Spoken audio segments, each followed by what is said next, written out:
Good evening. It's 6:30. Members of council are assembled when you're ready to begin. Thank you very much. Good evening, everyone. I'd like to call to order this meeting of Saugeen Shores Council for Monday, January 5th, 2026. Happy New Year, everybody. Welcome to all members, everybody in the chambers, everyone watching by the live stream. We're glad everybody's with us. The second item on the agenda is the land acknowledgement, and the Deputy Mayor has that this evening. We acknowledge that we are meeting on the traditional lands and treaty territory of the Saugeen Ojibwe Nation, which consists of the Chippewas of Saugeen and the Chippewas of Nawash unceded First Nation. We understand this land holds immense significance to the people of Saugeen Ojibwe Nation. We appreciate those who live and work alongside us today and who continue the traditions of their ancestors as stewards of the land we are privileged to inhabit. We thank them for the contributions they have made in both caring for the land and in shaping this community. We commit to truth and reconciliation, to acknowledging the truth about what happened to Indigenous peoples because of colonization, and to reconciliation, which begins with each and every one of us.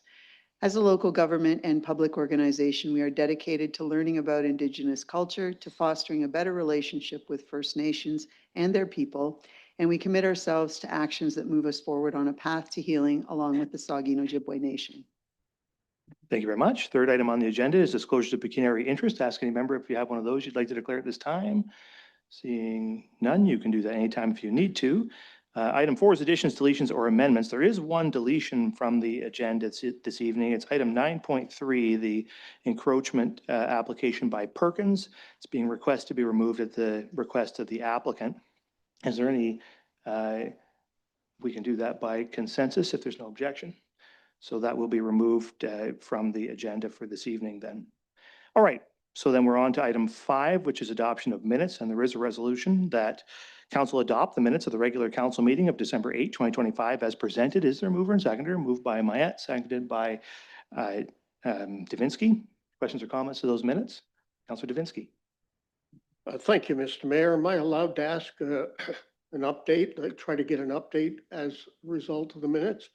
I think the intent here is to identify any errors or omissions. Okay. So. All right. Well, I have this comment, but I'll let it ride for now. Okay. Any errors or omissions at this time? Seeing none, then all in favor of the minutes? That is carried.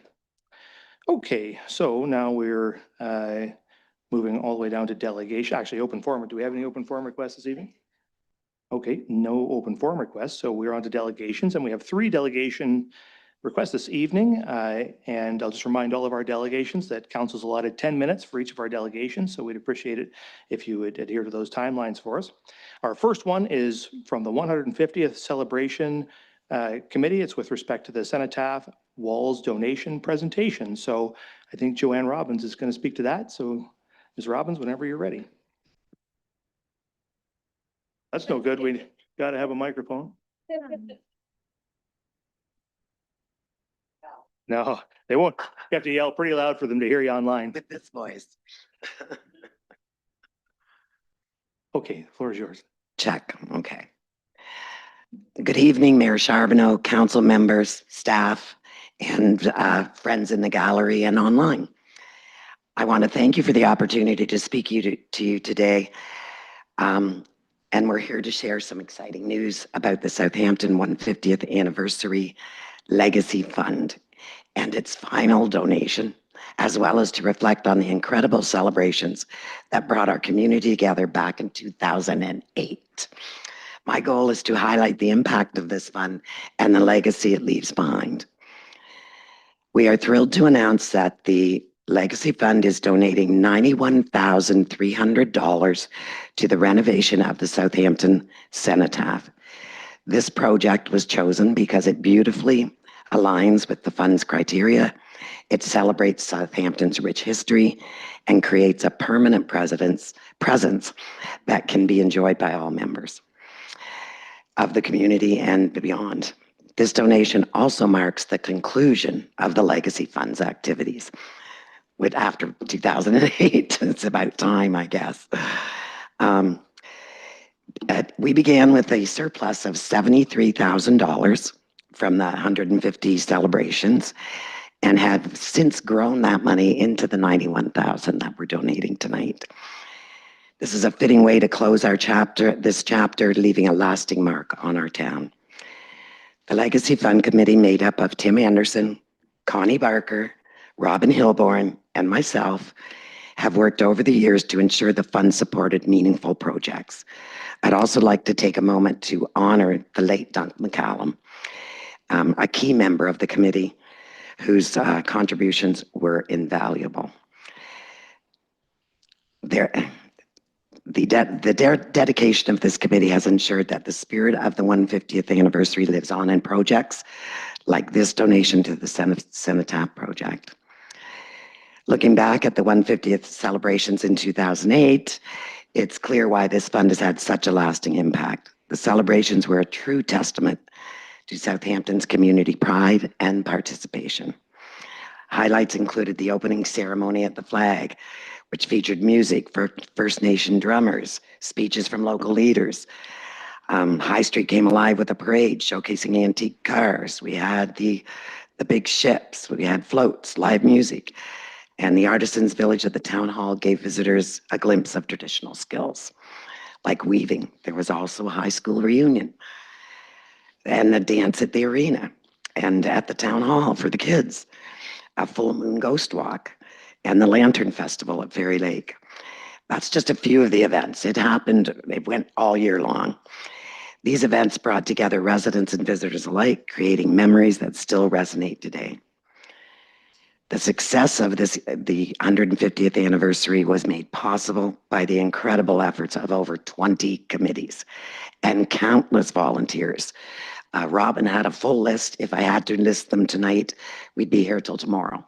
So their hard work not only ensured the celebrations were a success, but also created this surplus, which became the Legacy Fund.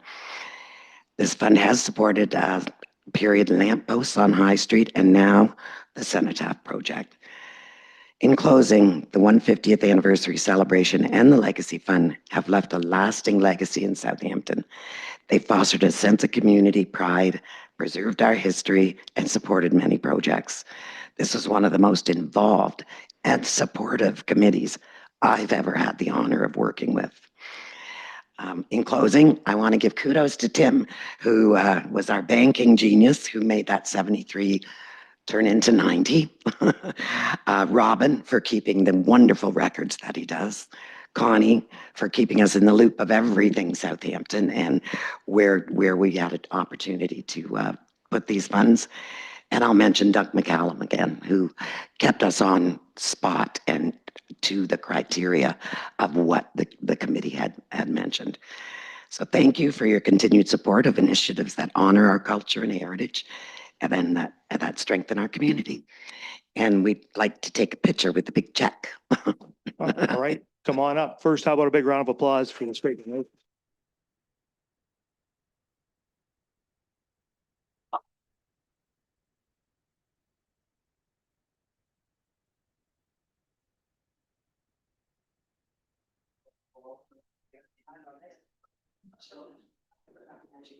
We don't have to rush.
So thank you all again very much. We all recall the 2008 150th celebration, and it was fantastic. I'm sure there may be some comments from members about it, and the deputy mayor, I think, wants to make a comment.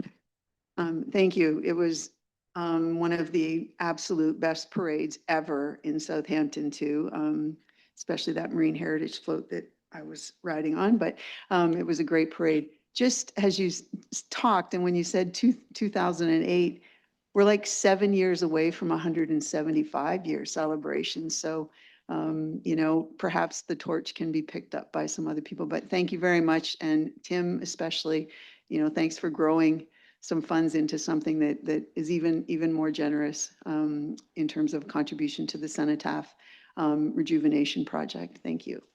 Thank you. Are there further comments from members? Councilor Davinsky.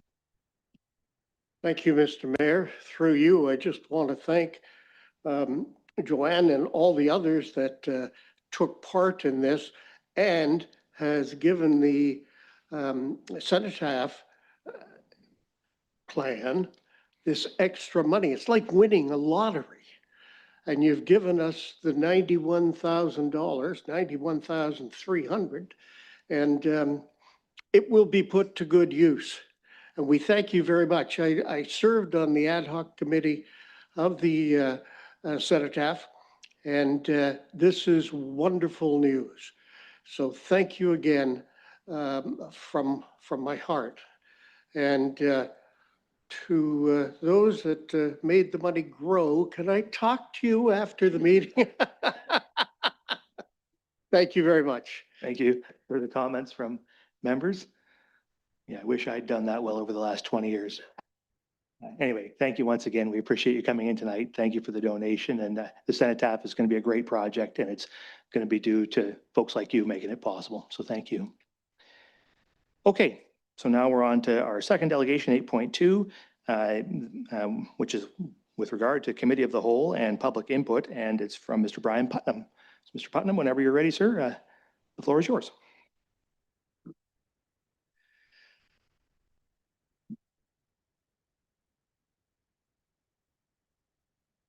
Is that? Okay. Good evening, Mr. Mayor, councilors, town staff and visitors, and those that came out tonight to support this, these comments of mine. I trust that everyone had a pleasant holiday and look forward to what will be a prosperous and constructive new year, forged with new positive relationships and goodwill. For those who do not know me, my name is Brian Putnam. My wife and I are permanent residents of Saugeen Shores. We were seasonal residents of Southampton for over 60 years and have been active members of the town's electorate for over 30 of those years. I'm here today to discuss the fairly recent removal of the Committee of the Whole within the governance structure of the town, a move that has caused a reduced opportunity for community involvement in municipal processes, projects, and decisions by council. For the past several years, I have witnessed a growing disconnect between council and the public, your principal stakeholders. Public processes are often not well communicated, or they do not allow for sufficient public input prior to decision-making by council. I understand that being a municipal councillor can be a difficult job. Meetings are often long and exhausting. It is understandable that some councillors would want to make changes to procedural bylaws that would reduce the burden as much as possible to streamline the decision-making process. I suggest that democracy is not an easy process. It requires hard work and long hours to ensure effective communication that will lead to constructive collaboration. Collaboration that is representative of all principal stakeholder groups. Collaboration that results in projects, processes, and decisions that yield the best outcomes with the least conflict and most efficient use of resources. Since the removal of the Committee of the Whole, Saugeen Shores Council has engaged in several major capital projects that were met with significant objection from residential and commercial stakeholder groups. For members of the public that are not aware, the Town of Saugeen Shores Council, as recently as December 2024, incorporated a Committee of the Whole within its governance structure. But that changed. This change was made through a revision to the procedural bylaw, as brought forward by the Striking Committee and approved by Council with no specific mention of the removal of the Committee of the Whole. The minutes of that striking committee meeting and all other such meetings since November 13th, 2024 have not been posted on the town's website and are therefore not readily available to the public for viewing. Prior to this change, agenda items were discussed by all council members, allowing for ample and fulsome review of regular business items, as well as more detailed municipal processes and issues arising. Recommendations were made by the Committee of the Whole, which were then discussed at the next regular council meeting 2 weeks later. This 2-week period allowed stakeholders, often through the media, to identify potential issues and be involved in the direction council was considering. The 2-week period allowed for sober second thought on each topic. It allowed reasonable public engagement. It allowed the public to speak to councillors to express their views. In short, it allowed for a meaningful democratic process. Since the dissolution of the Committee of the Whole through changes to the town's procedural bylaw, council meets every second and fourth Monday of each month, with the agenda for each posted by 4:30 p.m. the Thursday prior. As regular council meetings are decision-making meetings, these changes to the procedural bylaw mean that stakeholders are given less than 2 full business days to review agenda items, seek clarification from their local councillors, undertake research, and communicate their point of view. In short, this change has stifled community input and allowed council to, excuse the expression, steamroll issues, projects, policies, and processes through. Fun fact, the Committee of the Whole began during the reign of King James I. Although famous for the drafting of the King James Version of the Holy Bible, King James was not an effective monarch. It was during his reign that the House of Lords incorporated the Committee of the Whole as a means of ensuring fulsome discussion of constitutional issues, finance, taxation, and capital projects. The incorporation of the Committee of the Whole essentially strengthens consensus building, provides a forum for public engagement, and serves as an official and transparent mechanism for policy development. It is still used by the House of Commons and House of Lords in the UK, Canada's House of Commons and Senate, and the US House of Representatives and Senate.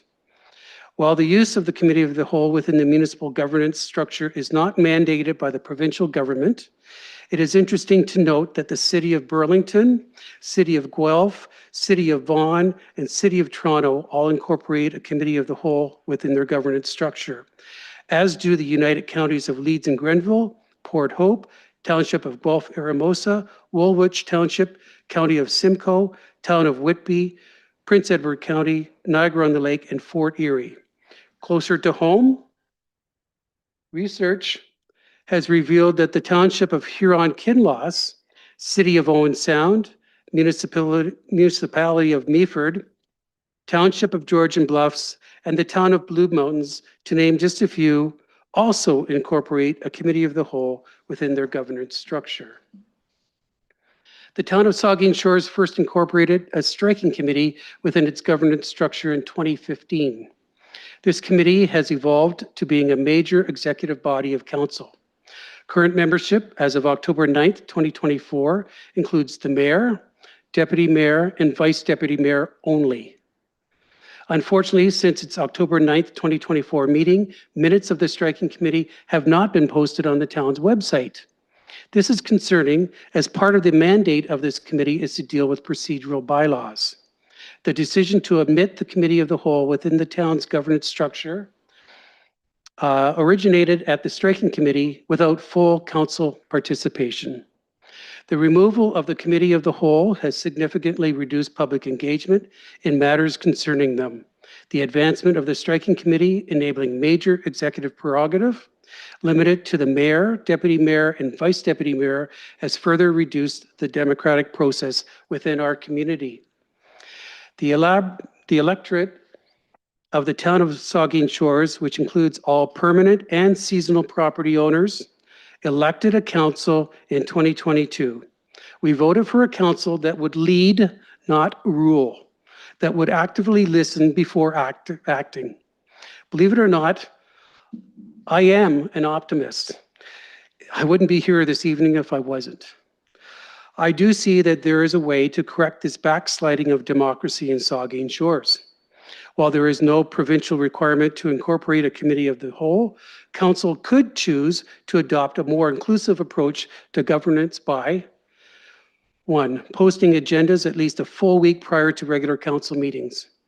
2, posting agendas of all committees with decision-making authority at least a full week prior to the committee meeting. 3, post all committee meeting minutes in which formal decisions are made on the town's website as required. And 4th, amend the procedural bylaw to revise the striking committee membership to include representation from each ward of the municipality. These changes will begin to reverse the perception in the community that council operates in isolation of its principal stakeholder groups, the ratepayers and the electorate. It's a new year full of new opportunities and new challenges. Time for a fresh review of existing processes, policies, and bylaws. Together, let's improve our municipal governance structure to address the needs of your principal stakeholder group. Thank you for your time. Thank you, Mr. Putnam. Are there questions or comments from members? Councillor Stack, then Councillor Grace. So thank you for your presentation. Just a couple of points of clarification. So the committee minutes are posted. If you go to the calendar, you can see them. So I'm looking from the striking committee on Wednesday, December 3rd, 2025, and the October 10th, 2025 minutes are posted. So you just have to go through and review. I'm familiar with that. Yes, I No, we did do won't that. interrupt. We won't interrupt the councillor. The Oh, councillor no, has the sorry. floor. Councillor Stack. So the only reason I just think there was a couple of comments there that I just want to be clear as well. We do meet this month 3 times. So there's 2 regular council and a planning session. So I think it's just important to recognize and be accurate when we talk about when we meet versus when we don't. I take your point on the limited, like the relatively limited period of time between which we receive the materials and when we make a decision. I think it's important to note that, and I will challenge the suggestion that it's because we are trying to steamroll. I think it's a matter of staff has a limited amount of time. We actually do quite a bit of legislative review in this chamber. And so I think recognizing that staff's trying to move a lot of items forward so that we can review. And that's why we sort of in part try to just streamline the review process. So I appreciate the feedback. But I think it's important to at least be given the opportunity to sort of respectfully challenge the suggestion that we are trying to steamroll. I think recently in our meeting before we broke for the holiday break, we had several members of the town in attendance to review a development on behind Ivings Drive in Stickle.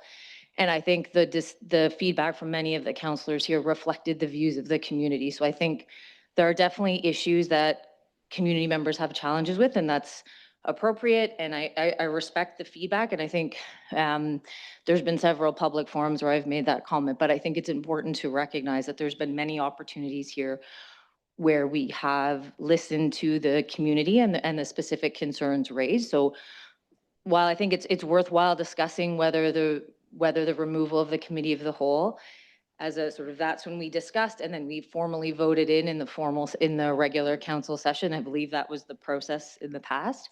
Now, rather than having the fulsome discussion and then coming back and formally voting it into a bylaw, we just do that in one session. I understand that that's a concern, and I think that's a worthwhile discussion point.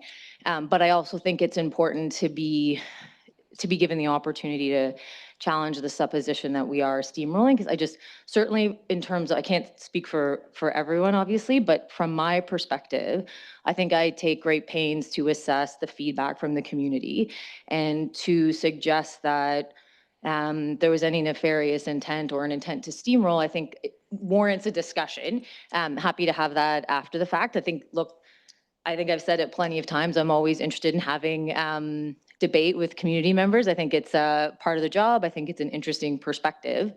But given that the discussion's been raised publicly, I think it is worth sort of respectfully challenging the thesis that you've put forward, and happy to discuss it after. But I think, recognizing that even just the town website has changed, so to search out some of the materials, it's different than it was, I think, mid 2024 when we changed it.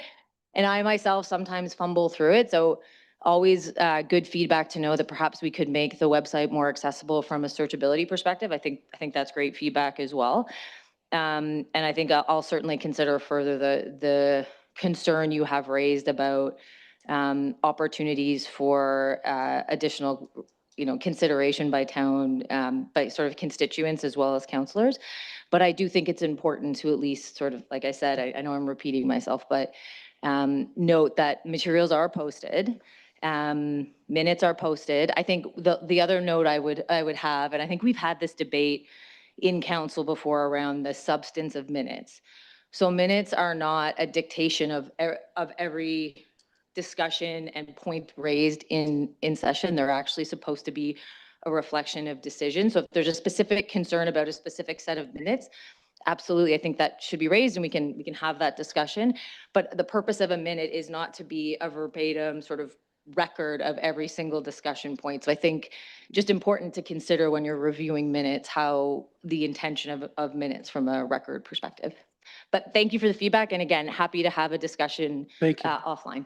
So Thank you, Councillor Grace. Thank you, Mr. Mayor, and thank you, Brian, for your presentation. I'm grateful that you raised the issue. I think it's important for us to reflect upon a significant change to our procedure whenever that happens. And we have 1 year behind us operating with no committee of the whole, so the timing is appropriate. I do have some comments which I hope will answer some of your questions and concerns. There was an October 23rd, 2023 report from the clerk, which recommended that council endorse a transition to a council meetings only structure with the procedural bylaw to be updated during 2024, ready for transition at the beginning of 2025. February 2023 Striking Committee report had requested that staff update council on this type of transition. An expressed goal in that report was to increase the efficiency of council meetings.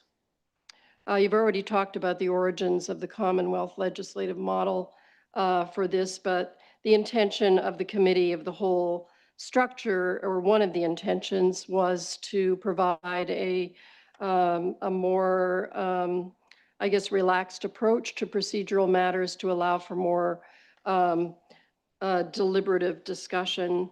And that included in our old committee of the whole structure, hearing delegations, including open forum, providing direction to staff, discussing matters for recommendation to council. And then we had a feature where we had updates from members of council on current issues going on or whatever. Recommendations provided to the committee of the whole were not formally adopted until a subsequent council meeting, which was usually 2 weeks later. And so I understand your concern about the fact that our agendas are published on Thursday afternoon, late. And then that's 1 day after the deadline for submissions for people who want to make a request to do a delegation for the next council meeting. And so I do understand that concern. And so 1 year out from adopting this change, how has it worked? I don't really have any concerns, and I hope that I can explain why. I haven't seen any kind of statistics or report to prove more efficiency, which was one of the goals in making that change. I do appreciate the addition of the consent agenda, which is definitely more efficient. Anybody who's been involved in any kind of committee hearings knows that usually a consent agenda helps move things along, but it still gives members the opportunity to discuss those items fully. I do believe that the public's ability to give direct feedback to council on current issues, not just through delegations and open forum and sending emails or making phone calls, has been healthy. But I think that in the last 5 years or so, our staff has made really significant improvements in types of public consultation. One example I would point to would be the Cottage Street study, which had initial presentations to the public starting at the end of November in 2023, with improvements on the fly. I mean, the meeting in Southampton at the town hall on November 27th, there was an improvement in the way that the meeting went the next night in Port Elgin. And then there was an online meeting to allow for people who didn't live in Saugeen Shores about a week later. That was extensive. That consultation continued with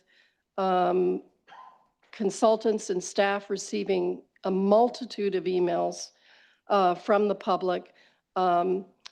Meetings at the Bruce County Museum where people who lived on the streets that were directly affected were allowed to, were welcomed into a discussion and to give feedback on presentations from staff. I can say that, as the person who's sort of pushing that project, up until the afternoon when the final report was presented, I was still talking to consultants and staff and saying, hey, can we add these streets? Can we make this change? And they were, yep, that sounds good, as long as we'll present it to council and council will make the final decision. In terms of the actual council meeting format, because I've diverged a little bit, back in 2015, we adopted open forum. And the main reason we adopted open forum was to try to fix the problem that I think is one of your main concerns, and that's the timing of the release of the publication of the agenda and the fact that you can't make a formal delegation. So the purpose, or one of my purposes of supporting open forum, was to allow people to see the agenda and to come forward and make a presentation in that meeting. Now, their time is limited to 3 minutes as opposed to a 10-minute delegation, but there's ample opportunity for them to present written comments, and there are other restrictions, but that was the purpose. And just to give you an example, recently, how open forum was, I think, effectively used in our November 24th, 2025 meeting was that there was a staff report on the agenda calling for some changes to arena and sports fields uses. And council heard 5 delegations during open forum. There was a subsequent discussion in the meeting. Staff took all of that feedback away and came back with changed recommendations as a result. So that's just a tangible example of how I think open forum partially addresses that. If there's an issue which is time sensitive, staff may, they have the discretion to move those forward in an expedited way, but council always has the option to amend. Thank you. That's very dramatic opening for that point.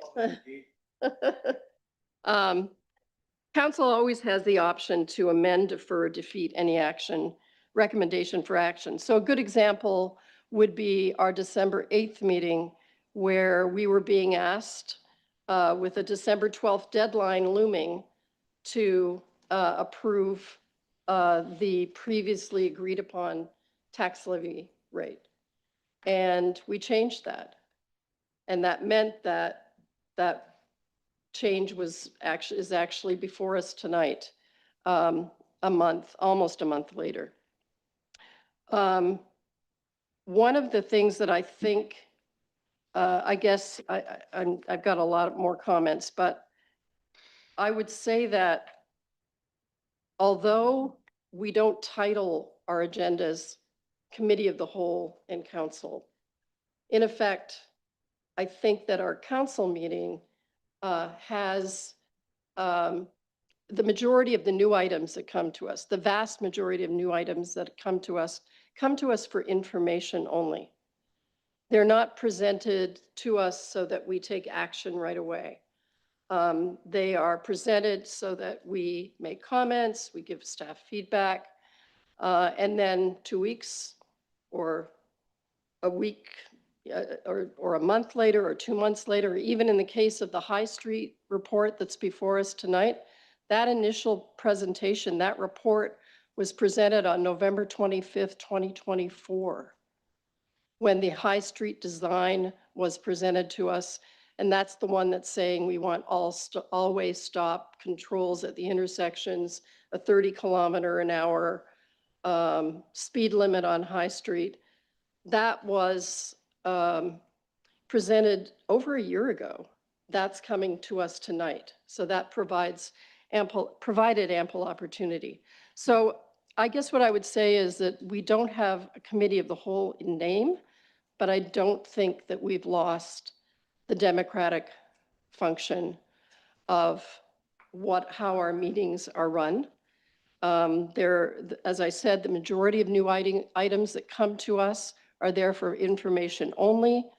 We provide staff with feedback. They come back to us 2 weeks, a month, 2 months later, or even more. Now, there was one paragraph, the final paragraph in the October 2023 staff report on this transition was asking for education for council, for staff, for the public about this transition.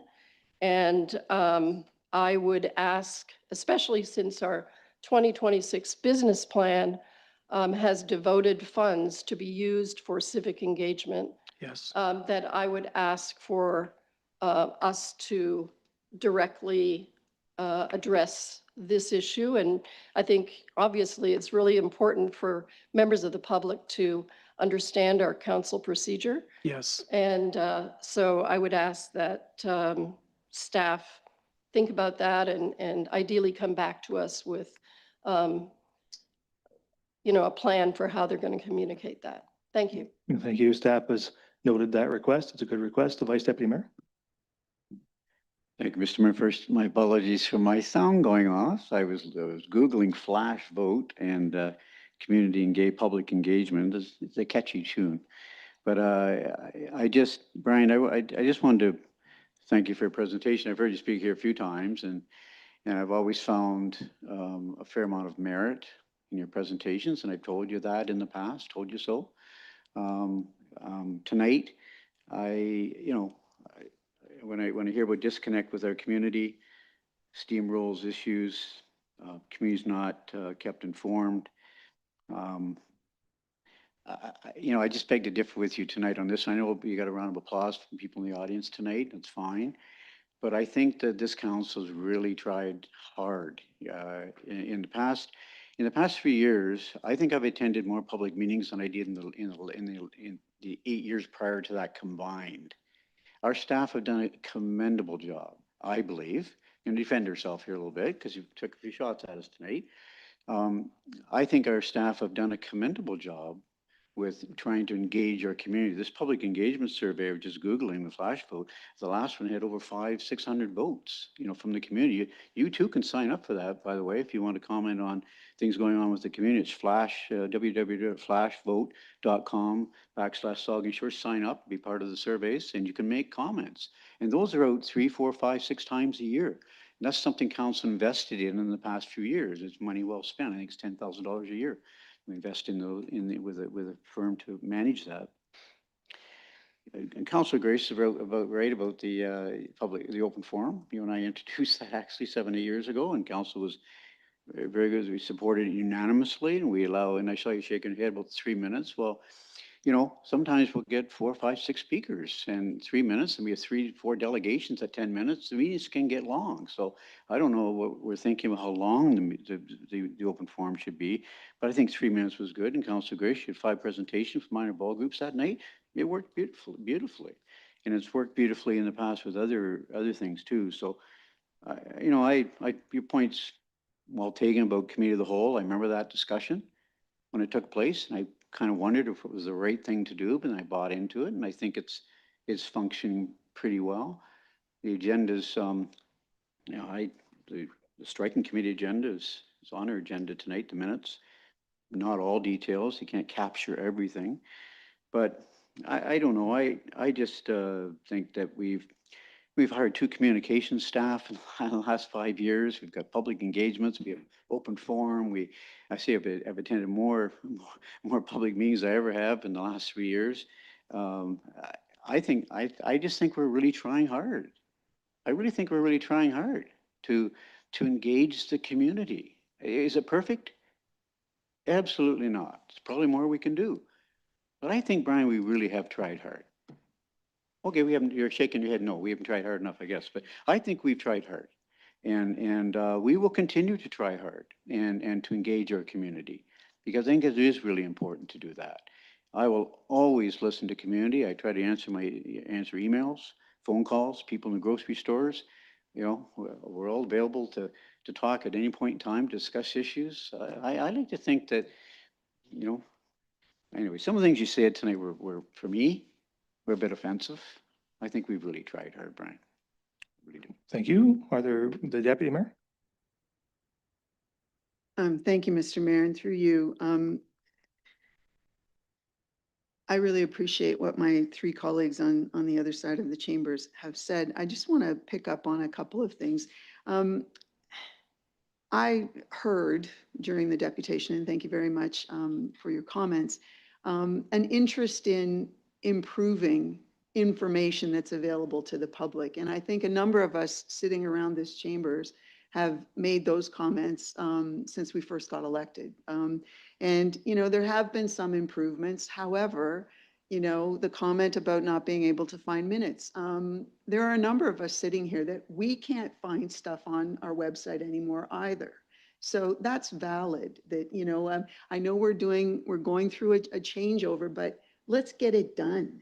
And let's have, you know, one system instead of, you know, hearing that I'm coming in on an old platform. Well, you know, let's get it so that it's just one. Because I struggle with that, doing a search to find something that we've done in the past. The idea of minutes, I think one of my colleagues, Councillor Stack, indicated how minutes are prepared. And, you know, I struggled with that when that change happened because I did feel that we lost some information. We have a recording now. However, the recording, when it comes time to a vote, it just focuses in on the mayor. I don't understand why, with all this technology we have in here now, why we can't have, when there's a vote being taken, that the camera shows the entire chamber so that anybody who wants to go to that record of council meetings could actually see, you know, potentially a hand go up so they would see how people were responding. I see that as an opportunity, and I know other members of council have voiced our concern or our interest in seeing whether or not something like that is possible. And there is a lot of technology in here now. It still seems possible to me that people should be able to see when there's a vote taken, they should be able to see the whole chambers. A couple of comments have been made about public meetings.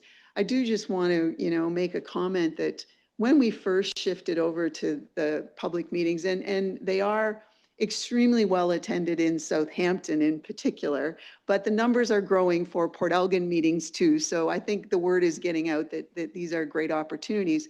When we first switched over though to just have boards up, a lot of people didn't understand that. And so a number of us again around the chambers said, well, you know, we're kind of used to presentations or whatever. So in some cases now there's hybrids. I respect that staff have listened to us. And I also know that, you know, when we've felt that There's going to be more attendance. We've put it in the right kind of location and that sort of thing.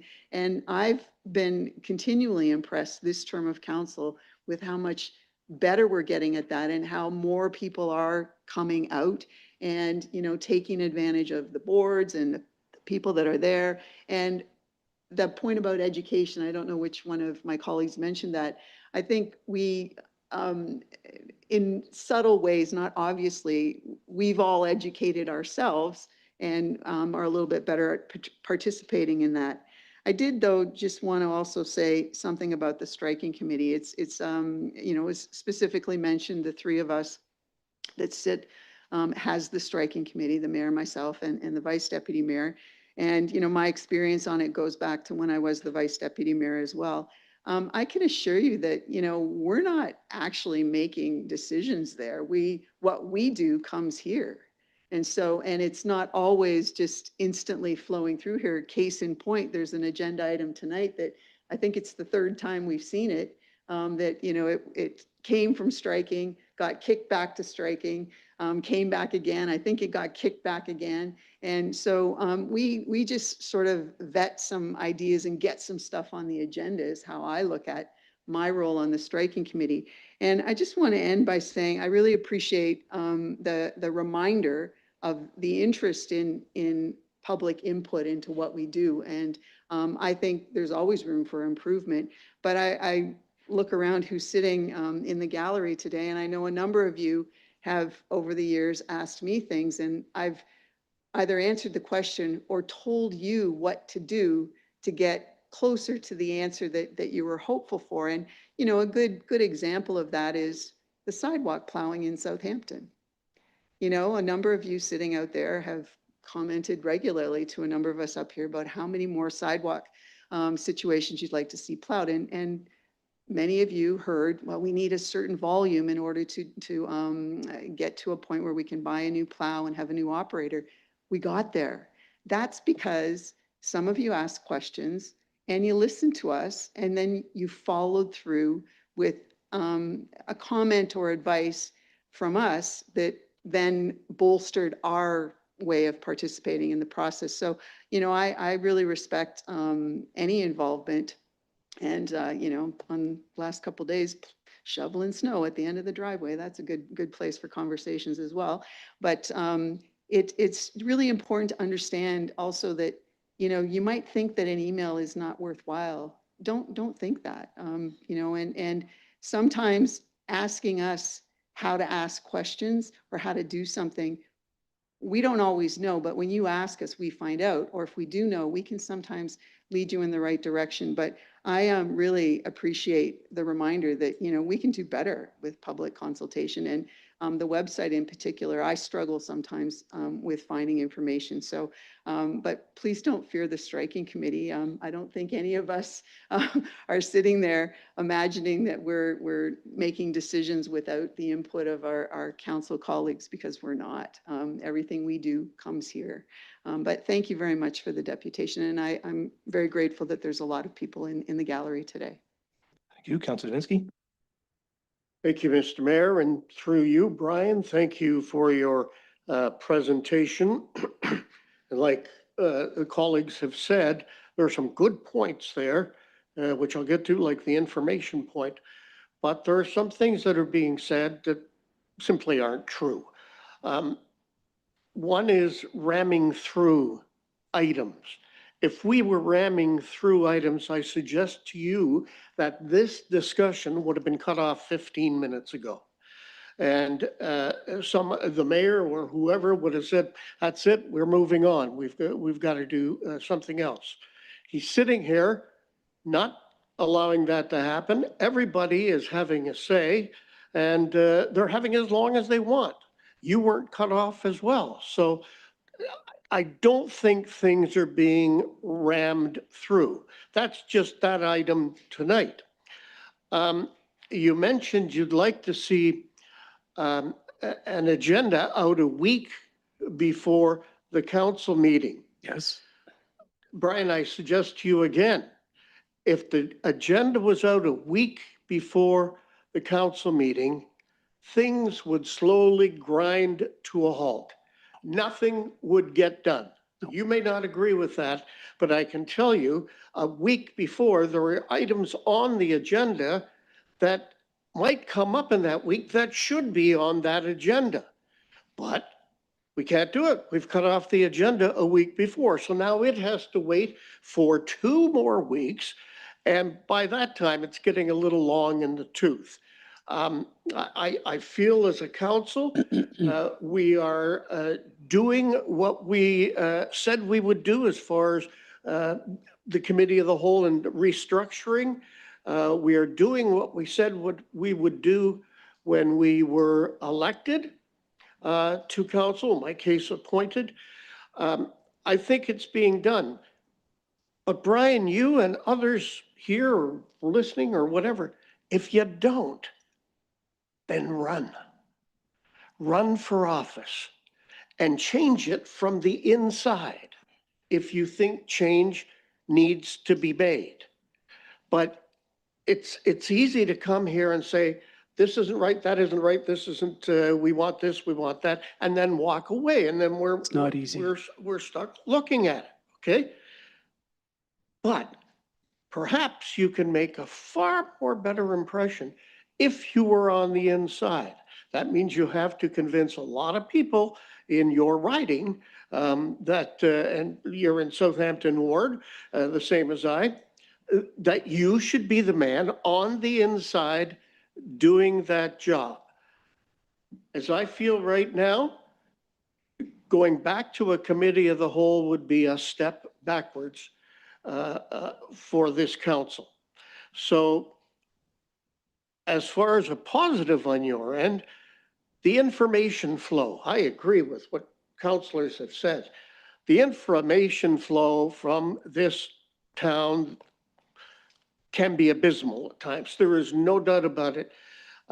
The website at times is hard to negotiate, and then you just give up and you throw it away. Well, that isn't the way it should be. There should be perhaps changes made there. I agree with you there. But there's one that you could bring in from the inside if you were running. In my past life, I was a broadcaster.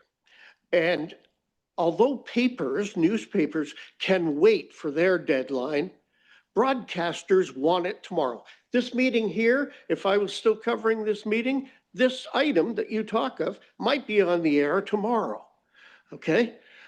But if we had to wait and go back to committee of the whole and then wait 2 weeks, well, as a matter of fact, waiting 2 weeks and then having it come up for approval or whatever is anticlimactic. This is where the work's done. You're doing a great job bringing it up here. Everybody's talking about it. And I hope staff have heard that we don't think the information flow is good enough. I sometimes think we should have more information out there and it should be out there quicker. So I would be on your side with that. The others, I have a little concern with. Mr. Mayor, thank you. Thank you, Brian. Councillor, further comments or questions? Okay, one more. We will have to move on off this relatively soon. So Councillor Stack. Yeah, I just think with all the feedback, I sort of caught what you were saying. I do think it's difficult to come up here. So I don't want to, I think we are responding to the feedback, but I do think it's difficult to come up in front of and this is a busy council chamber. I'm typically quite nervous speaking. You did not seem nervous, but I do want to recognize that it is actually quite it's a difficult task to come here and present some challenging perspectives to us. So I do want to recognize that this has been a challenging conversation, I think, for all of us, but I don't want you to leave here thinking we're minimizing. I think some of the feedback you provided was actually, or the feedback was quite good. I disagreed with a few points as we discussed, or as I stated, I shouldn't say we discussed. But I do think it's a good discussion. I think I wish more people would come and have these challenges, because I think it's the best way to hold us to account sometimes, is to come and look at us in the eyes and give us your feedback. So I do think that was a super useful exercise.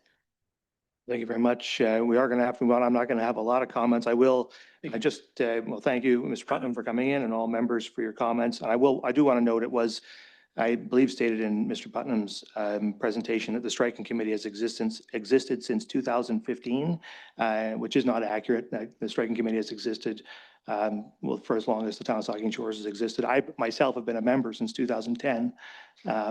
So that it's not a new invention, it's existed, and I wanted to point that out as a matter of clarification.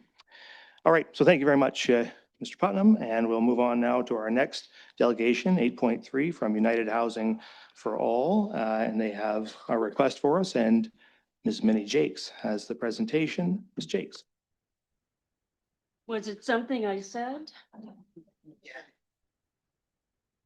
I have my phone with me, but just so you know, it's for a timer and it's on silent. It's no secret that Saugeen Shores is experiencing a significant housing crisis, with reports highlighting a major gap between income levels and soaring housing costs for both renters and homeowners by the County of Bruce. The Bruce County Housing Authority in 2025, with the county and the town actively addressed through initiatives like the Affordable Additional Residential Unit Program, offering funding to create rental units, strategic partnerships, and a broad housing plan. Focus on increasing supply with affordability defined as housing costing less than 30% of household income. While general market trends, potential prices say nationally, both Bruce County and the town of Saugeen Shores councils know they are focused on increasing diverse affordable housing options, including supporting new builds, conversions to meet local needs for our own Saugeen Shores, young families, workers, and retirees. We as a committee, that would be public engagement, that advocates for affordable housing, as does town staff, mayor, and council. That would be part of the process. That is a very large percentage of those that are on government benefits spend 50 to 75% of their benefit income on housing. We'd like to ask for action from the municipality of Saugeen Shores. We're requesting that you ask other municipalities, Ontario municipalities, to join them advocating for the Ontario government to increase benefits for both the Ontario Disability Support Program and Ontario Works funding for a living wage income. This action is needed in order to help with housing costs for those on Ontario benefits to thrive, not just survive. Note, the recently released 2025 Grey Bruce living wage was calculated at $24.60, which happened to be the second highest in Ontario, a 6.7 increase from 2024. There is no Saugeen Shores living wage currently calculated or reported to County Council and Town Council or local employers to be made aware of. This again would be public engagement. We would like to help. The United Housing for All group would like to create and promote a Saugeen Shores living wage report. Jill Umbach from the Grey Bruce Poverty Task Force will work with UHFA to calculate Saugeen Shores living wage, and this calculation for a livable wage will be presented to Council in a 2026 deputation. We will also want to say thank you. Our group would like to thank heartily the Council and town staff for addressing affordable housing in their business plan and to Council's decision in past budgets, and especially in the current budget, 2026. Saugeen Shores priority rent subsidy through the Bruce County Municipal Housing Allowance. A lot of people are not aware of this, but it's extremely rare for a municipality in any province to create an actual budget line for rent subsidies for local families needing affordable housing. We have seen a yearly increase in the number of Saugeen Shores family receiving subsidies, approximately $590 a month, since the town made the announcement in 2023 with 27 households. And with the county's funding added in, 66 households in Saugeen Shores will receive a rent subsidy in 2026. This is happening more because Saugeen Shores families get to support from the county's community housing program, of which this funding goes. We are also encouraged and yes, excited about the recent announcement of the affordable housing development, 140 units, to be available for low and moderate income earners to build in Saugeen Shores next to the family-wide daycare. We are also pleased to hear that this development, when it was announced, will have a 50-year guarantee of affordability for the missing middle. For those that are not aware, the County of Bruce's affordability report defined the missing middle as housing that is affordable to moderate income household earners earning $63,500 to $95,400 annually, with a purchase price range of $230,700 to $346,600.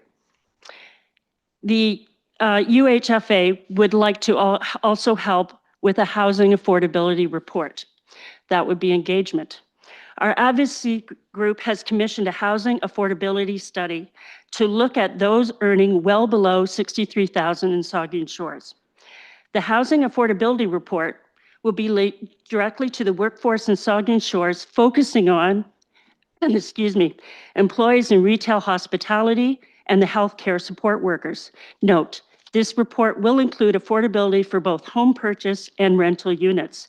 This report is being created as we speak, and we are happy to say it will include the 2026 census stats. Distribution of this report.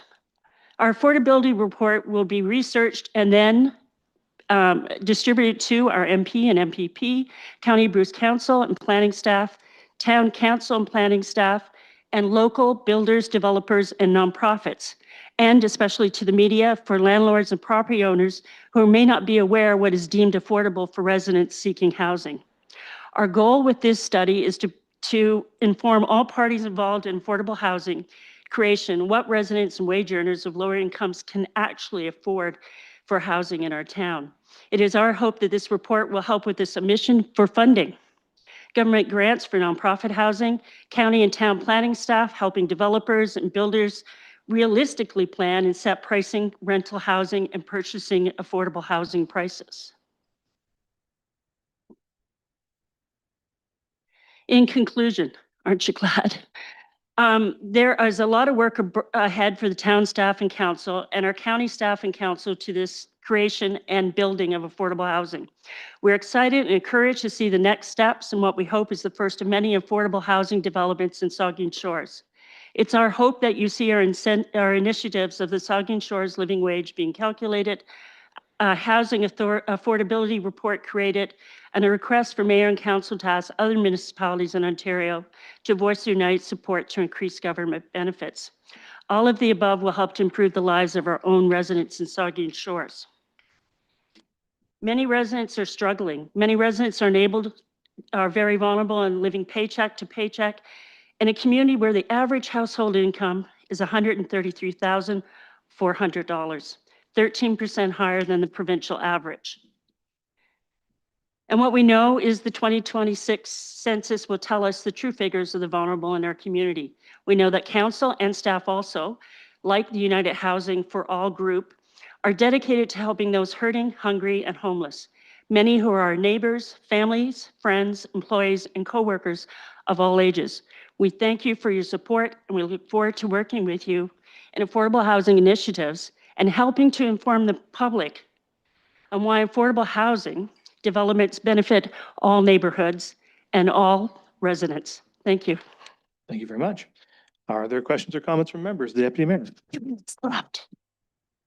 Thank you, and through you, I was just glancing back to see what the request was in here too, and so it's asking us to join in encouraging the government to increase funding for ODSP and Ontario Works. I wanted to ask you, Mr. Mayor, as our county person, I know that we're anticipating a housing targets for all report. I don't know if it's on one of your agendas at the county yet, but I think that report is this month, and we've been led to believe we'll get a copy of it when it comes out. But the comment about on the request for related to ODSP and Ontario Works, is the county doing anything in that we could jump in with them? Because it's not normally an area that we get into, because it's in jurisdiction, I think, a lot of housing and item 1 on the delegation list here of Minnie's report.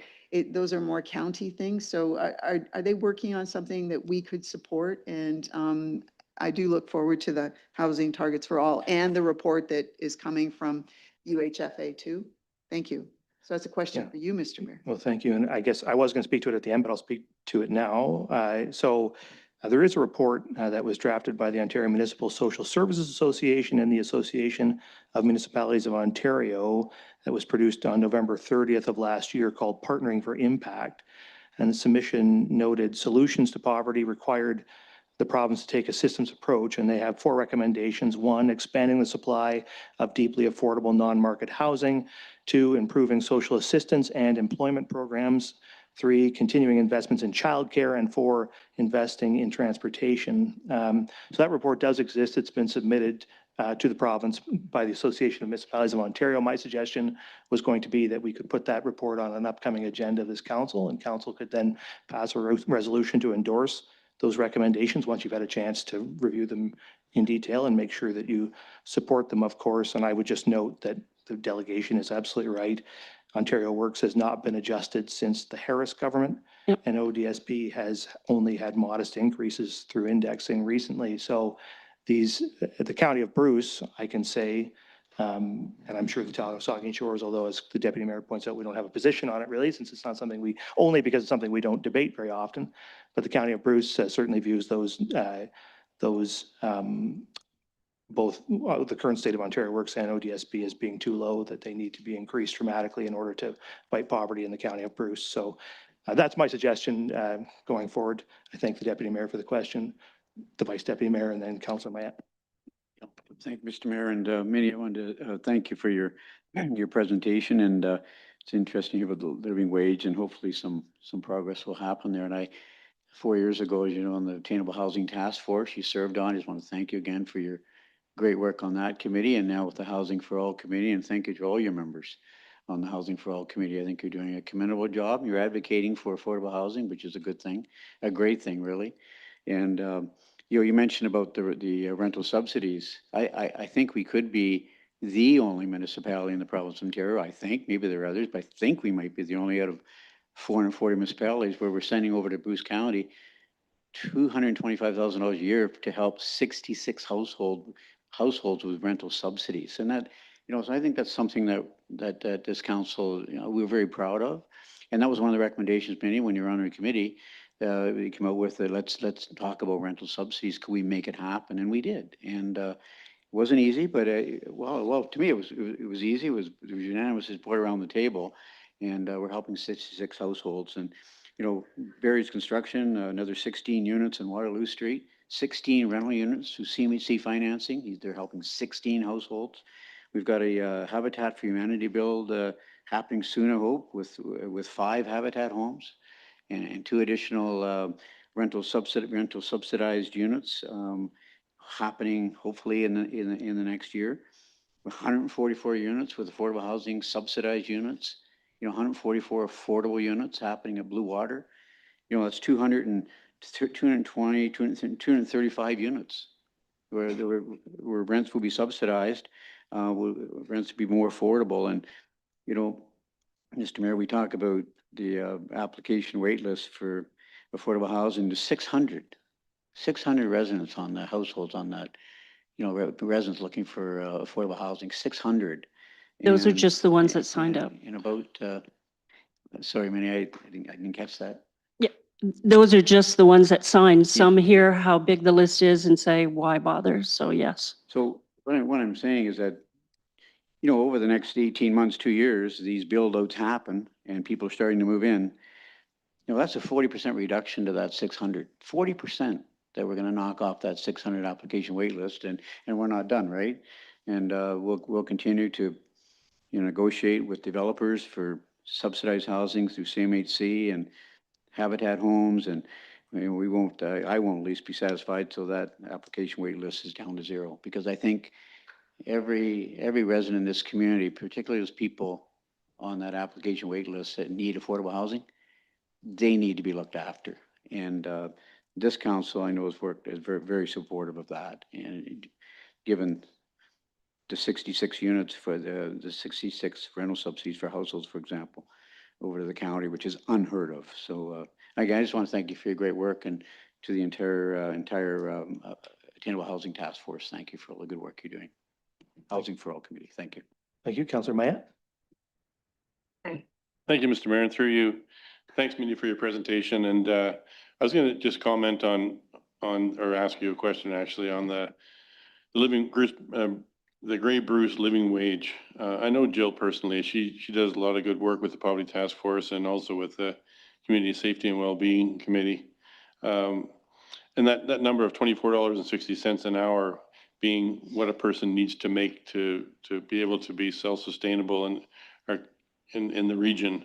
Are you expecting that the number for Saugeen Shores will be higher? Is that what you're? I have no idea until we do the research, but Okay, because it's unusual for a community itself, other than the region, to ask for a. actually, it's Just let not, the there's, counselor finish yeah. his statement, then we'll ask a question. sorry. I don't need that. We don't have a debate back and forth here. Yep. Yeah, it's unusual for a town to, single themselves out from that number. And I know that she does a lot of good work with her committee, the Poverty Task Force, and doing a lot of research, and they balance things out and they use a bell curve and all that sort of thing to come up with that number.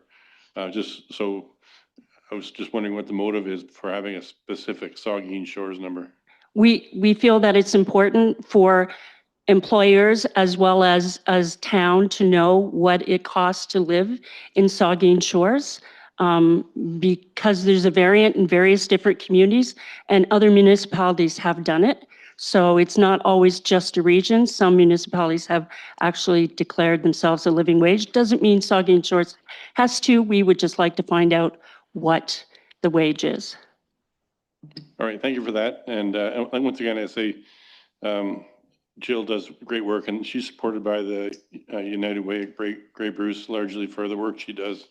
So I'm quite familiar with what she does, and it's very good. Now, with regards to not necessarily the subsidized housing, but market housing in our communities is largely a function of supply and demand, and we've seen a lot of building going on in our community of rental housing, and we've got an application before us currently for another 500 rental units. So once we start seeing these rental units coming online, I hope and I expect that we'll see some downward pressure on the rents, because the supply will be such that, that maybe not the brand new suites, but the ones that are basement apartments and ARUs kind of thing will become more affordable as they become vacant along the way. So time will tell, but that's kind of the strategy that we've employed, and the hope is that it'll pay off in the next couple of years. Thanks. Thank you. Further comments, Councilor Grace? Thank you, Mr. Mayor, and thank you, Minnie, for your presentation, and thank you to all of your members of United Housing for All for sticking with it and providing the leadership on this issue. And I look forward to this report, because it has been, we had the task force that you were part of, that the deputy mayor, our vice deputy mayor led. And so it's great to have that. It'll be good to have that type of update. And I think that will be really useful information for us, as you said. Thank you. Thank you. Are there further comments from members? If not, thank you once again, Minnie. We know this is a really critical issue in our community and everywhere. And the Vice Deputy Mayor mentioned and you mentioned the housing subsidy, and the Vice Deputy Mayor is quite right. I'm certain it's the only one out there. And it's a great thing we do, and we're going to continue to do it. But this is not a thing that lower tier municipalities should be bearing. It's a thing that the province of Ontario and the federal government, but primarily the province of Ontario, should be funding.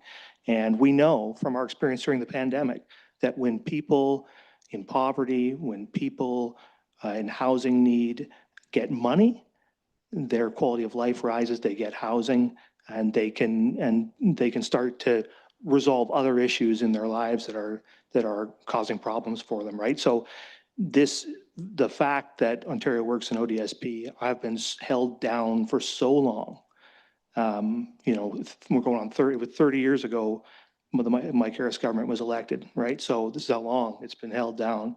It has to end. Like this money has to come in from upper levels of government to support these folks. That's how, we can build all the housing we want, and we've proved we can build a heck of a lot of housing.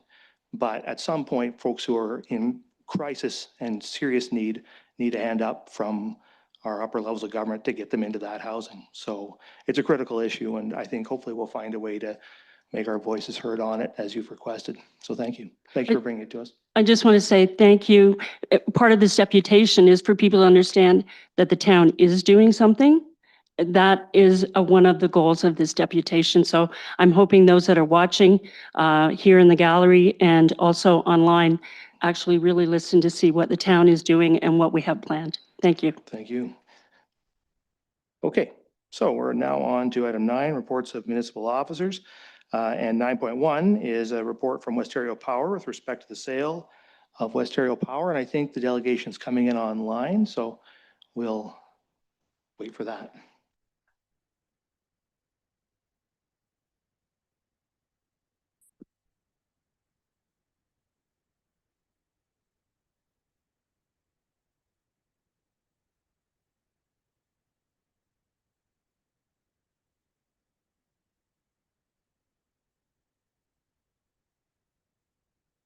Okay, I see Wally Malcolm there now. So Wally, whenever you're ready, you can go ahead with the presentation.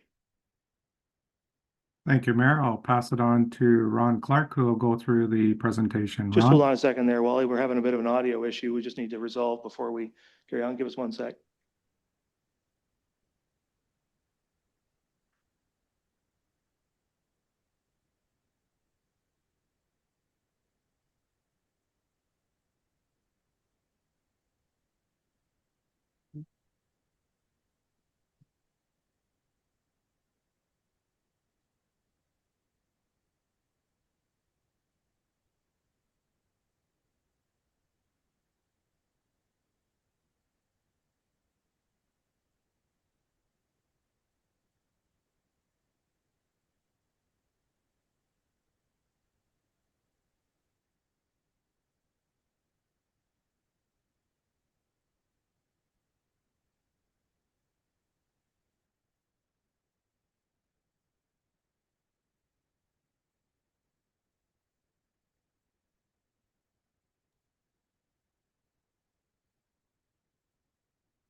Sorry, guys, we're sorting this out. Give us 1 sec.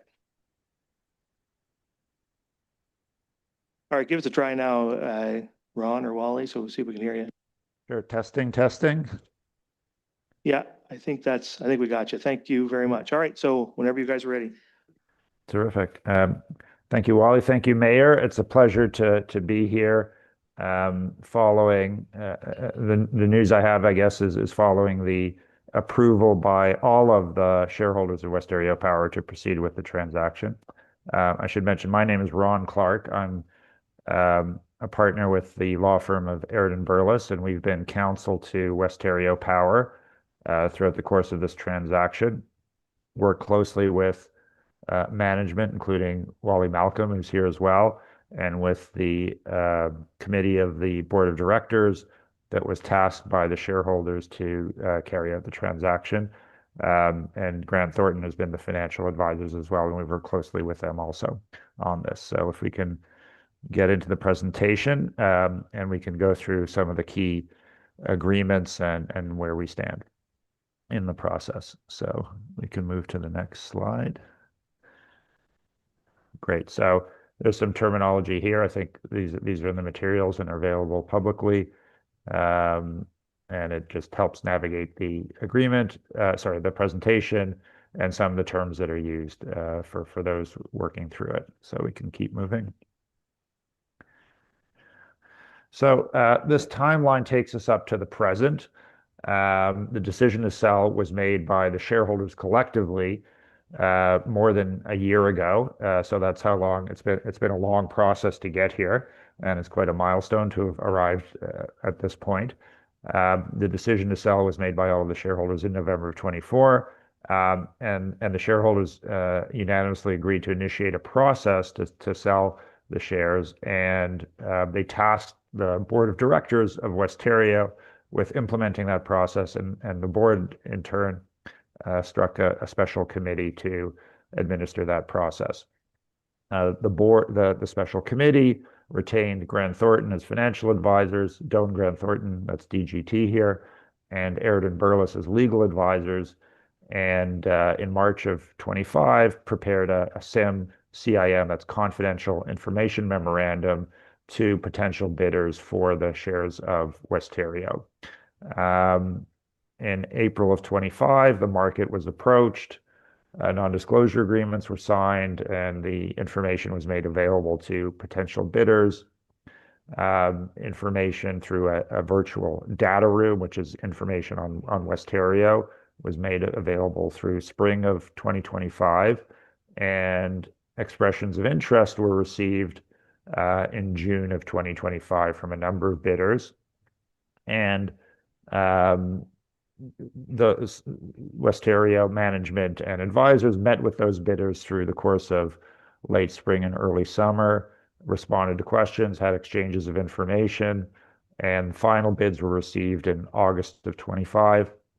And all of this resulted in selection of a utility called Earth, ERTH, which their original name was Erie Thames, so that's the ER and the TH. And they were selected as the preferred bidder, and a letter of intent was entered into, which launched the process for finalizing the share purchase agreement. And that was finalized and, as I say, approved through December, into almost into the holidays, actually. So the key takeaway from all of this is that it was a rigorous process to create competitive tensions, to ensure that the bid that was received and that was selected and the bidder was made on the basis of competitive forces, and provided the best bid, not only from the point of view of price, but for other factors as well, which we'll be getting into, for the shareholders of Westerio, including all of the municipalities. So that's kind of a key point, which I think is illustrated by this rigorous process that was entered into and got us to the present time. So if we can go on to the next slide. So following execution of the share purchase agreement, and I should make it clear that through the holidays, we've got almost all the signatures, but there's still a couple remaining. As I say, they've all been approved, but due to the implementation in the holidays, we're awaiting a couple.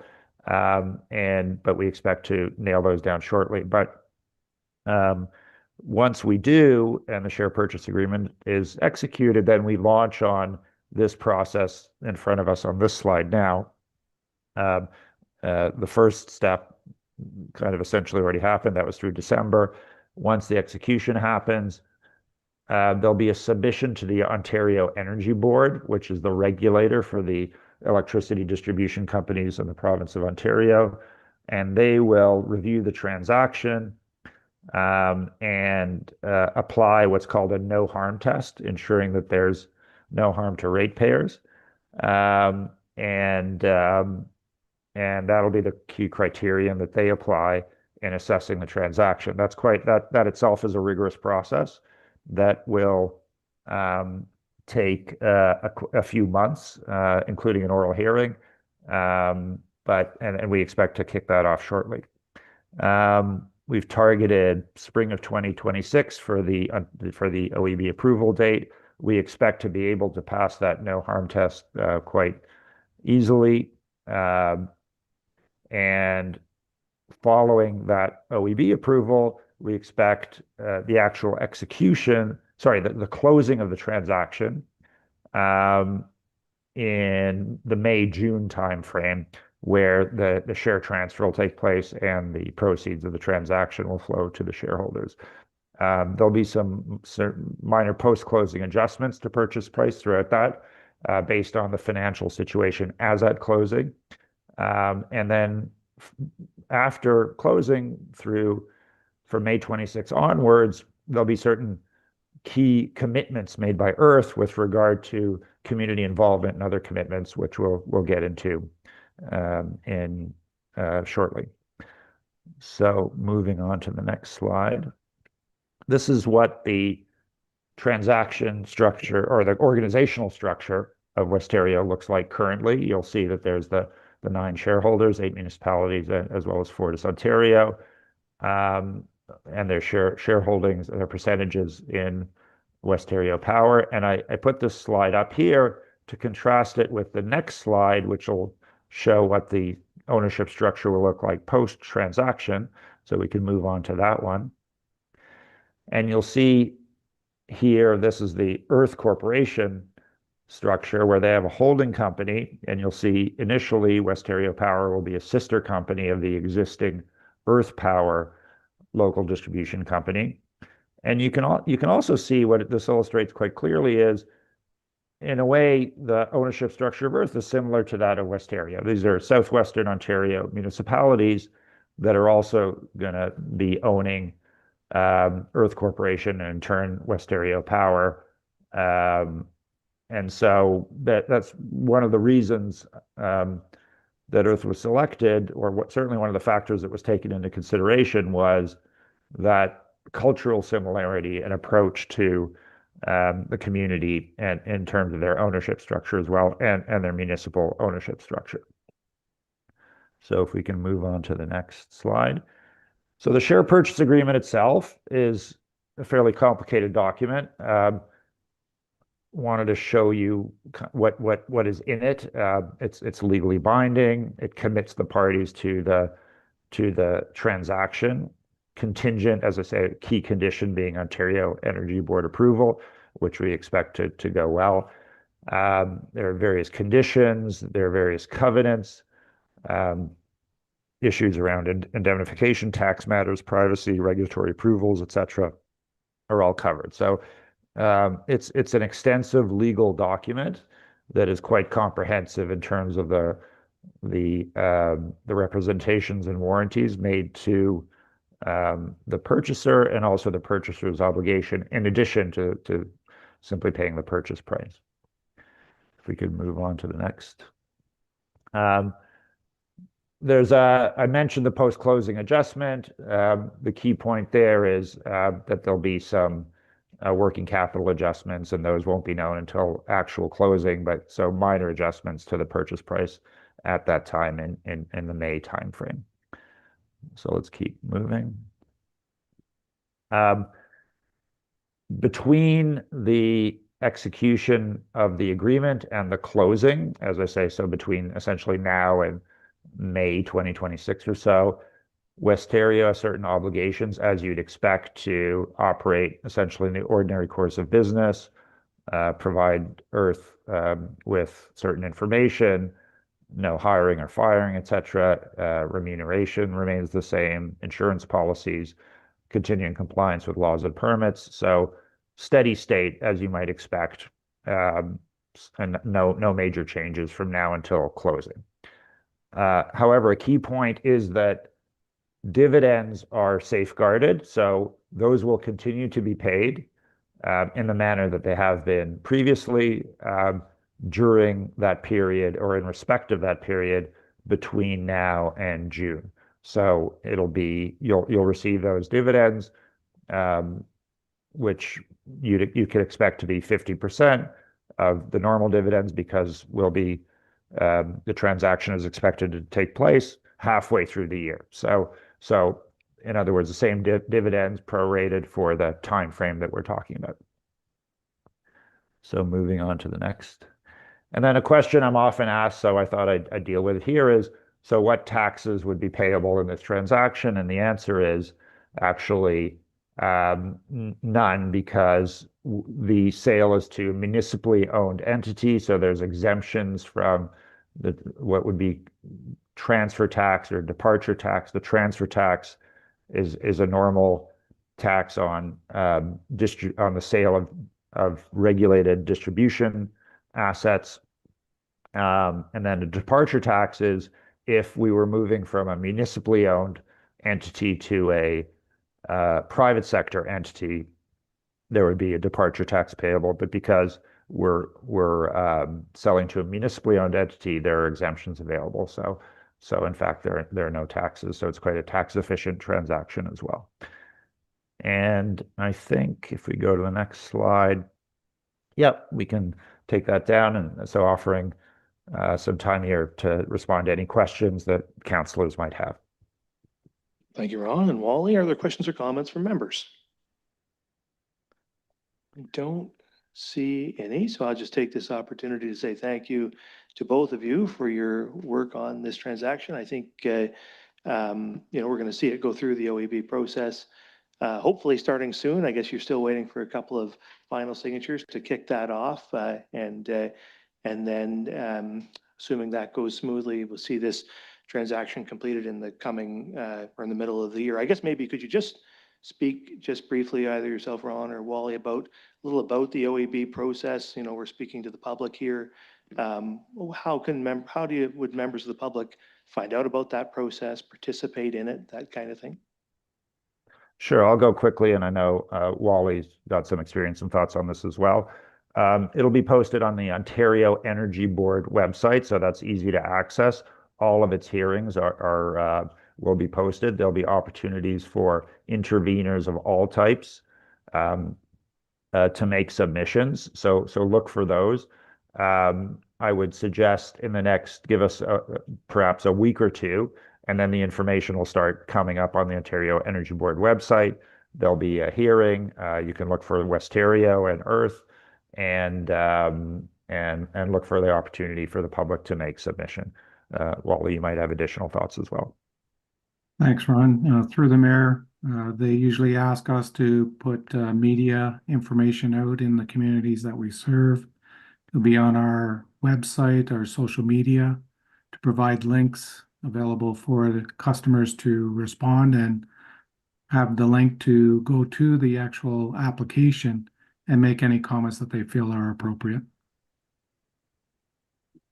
Okay, thank you. No, I think it's good that folks will have that chance to participate in the process, although I will say that in my view, this is a positive transaction for the Westario Power customers. It's going to protect the staff at Westario Power, make sure they continue to serve our communities, going to keep rates where they are, which is important, I know, to everybody in this day and age. And it's also going to mean, I think, over time that current Westario customers are going to be able to expect better service, enhanced service, because Earth and the larger corporation is just going to have more capacity to do things like, provide 24-hour coverage and be able to, because of economies of scale, serve our existing Westario customers even better than they're being served today. So I think it's a good opportunity for the municipality, obviously, and also for our customers, the Westario Power customers, who are also our constituents. So anyway, thank you guys very much for your presentation. And we do have a resolution here. Let me just go to it. Sorry. It is that council receive the Westario Power Sale Update Report for information. Is there a mover and seconder? Moved by Councillor Gray, second by the Deputy Mayor. All in favor? That is carried. Thank you both. Thank you very much. Thank you. All right. So now we'll move on to 9.2, which is a report with respect to 143 Knowles Lane encroachment agreement, and Jessica Rogers has that report. Thank you, and through you, Mr. Mayor. Currently, the property at 143 Knowles Lane contains a house that was built in 1987 and a deck partially encroaching on town land. The applicant is applying for an encroachment agreement as a result of a proposed deck replacement. The replacement deck is to match existing dimensions and footprint. Additionally, there are non-fixed items on town land, which include patio stones, a fence, and a wooden walkway. Key findings of the internal policy review notes the following items. There's no safety or hazard concerns, no impact to public access to the sidewalk or beach, no increase in the actual encroachment area. Due to deck deterioration, there is a need to replace the deck and stairs for safety. Denial would not remove existing encroachment agreement that is currently in place. No concerns from the Public Works or Community Services departments, and no conflicts with utilities or infrastructure. The risks can be mitigated through the agreement, and insurance would be required by the homeowners. As a result of the review, an encroachment agreement can be supported as the applicant appropriately engaged the town prior to construction. Some key items with regards to the agreement will include the following. Licensee will be responsible for insurance, ensuring qualified contractors are used and regulatory compliance is met. Ongoing maintenance will be at the licensee's sole cost. Encroachment will include the deck, patio stones, fence, and wooden walkway. Town may require relocation or removal of the encroachment for municipal purposes. Indemnification and insurance are required. The term of the agreement would be for 15 years with potential 5-year renewal, and transfer to future owners is permitted with town consent. Standard termination and agreement provisions will also apply. The annual fee for this encroachment is calculated to be $540.70 per year based on a 51.3 square meter area, and the fee will increase annually in line with town rates. Thank you. Thank you. So there is a recommendation that council adopt bylaw 03-2026, a bylaw to authorize the Director of Development Services to execute an encroachment agreement for 143 Knowles Lane. Is there a move and seconder? Moved by Councillor Gray, second by Councillor Stack. Questions or comments from members? The Deputy Mayor. Thank you, and through you, just before I ask a couple questions, is it 51.3 meters squared, or did I hear you say 53.1 meters squared? My ear might have heard. Can I just ask for clarification about that number first? It is 51.3. Thank you. I thought I heard you, but then it's like got them mixed up. I have a couple questions. I understand it's been there, and I really don't understand how even in 1987 a house could be built on land that the property owner didn't own, but it's been there for a period of time.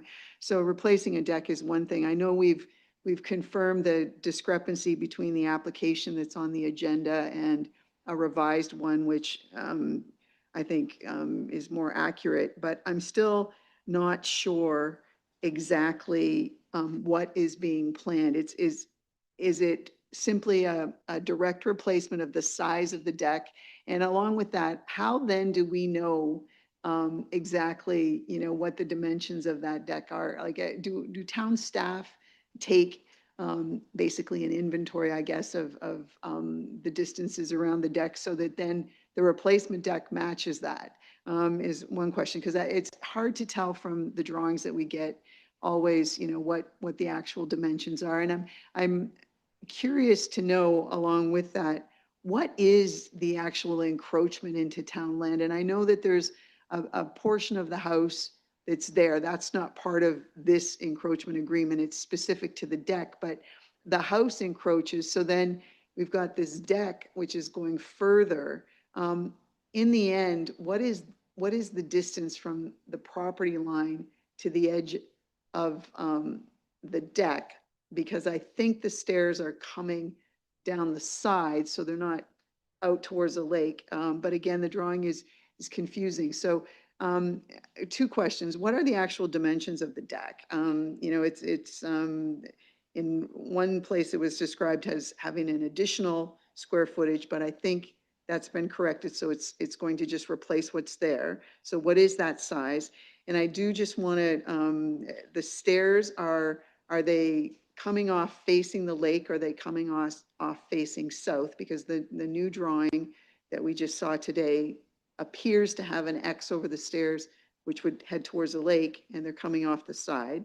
And then what actually is, and again, I realize the house part is not part of this, but when you look at where that property line is, how far is this encroachment actually from the property line out towards the lake? What is that distance? And again, I just couldn't read the drawing. So that's one question. I have two more after that.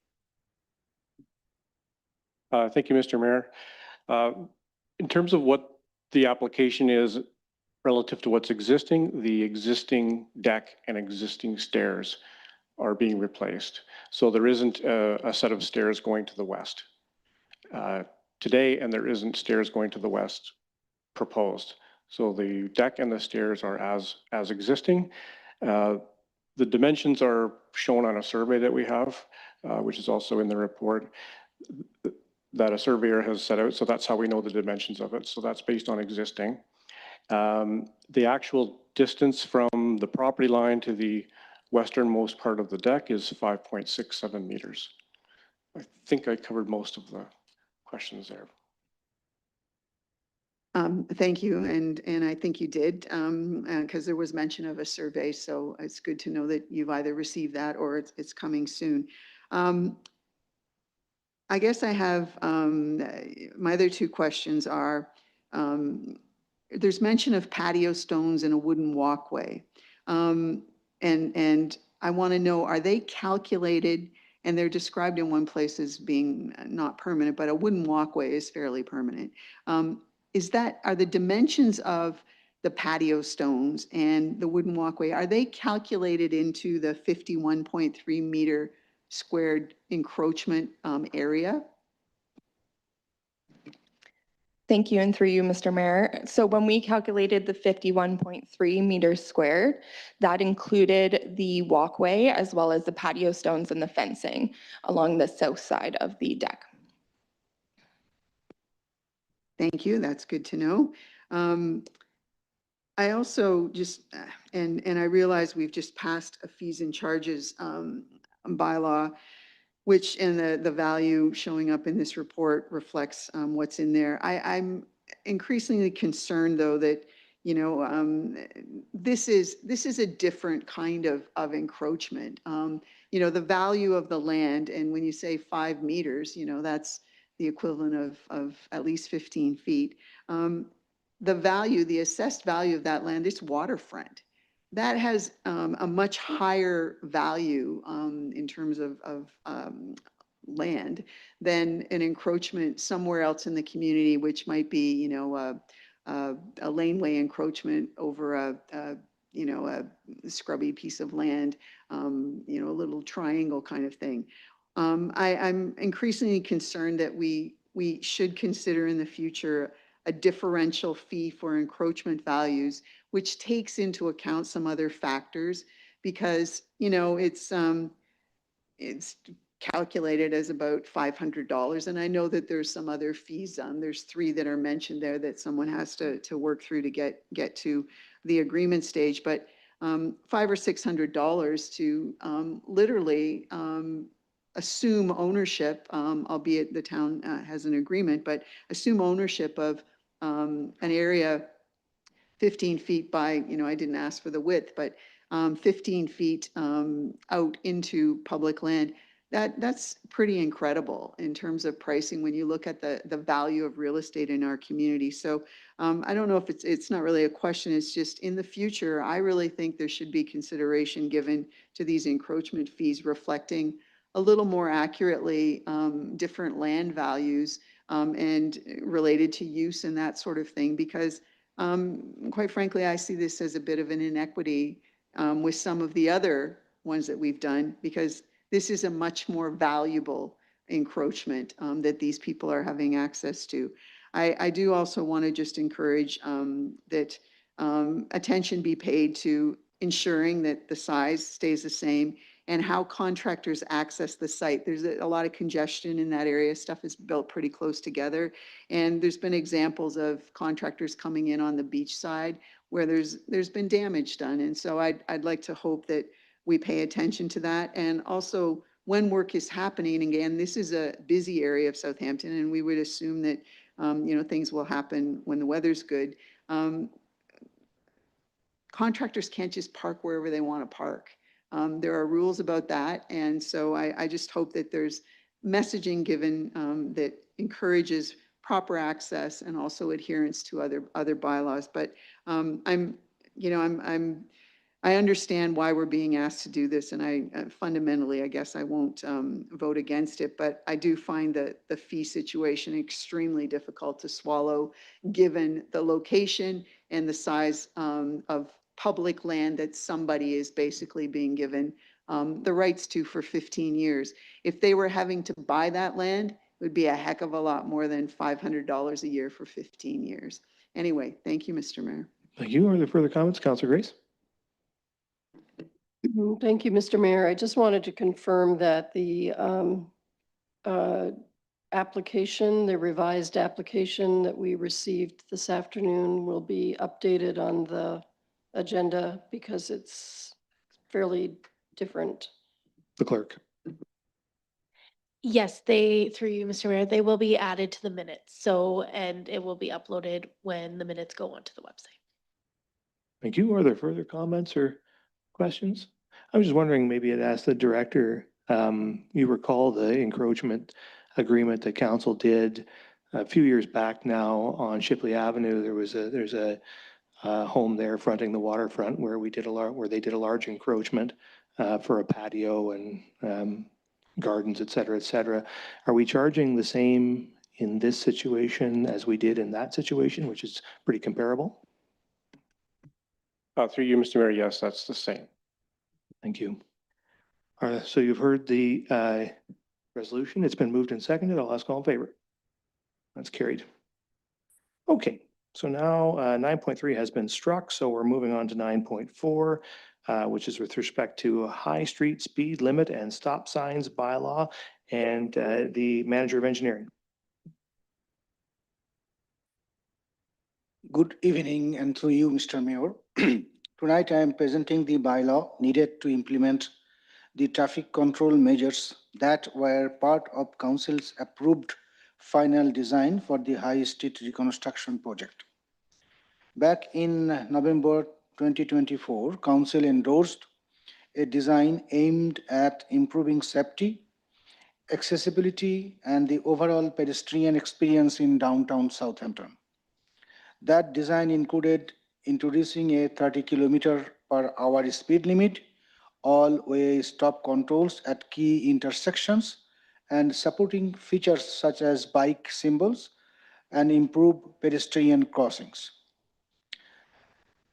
With the phase 1 now substantially completed, the next step is to formally adopt these measures through the bylaw 04/2026, which will be presented tonight in the bylaw section.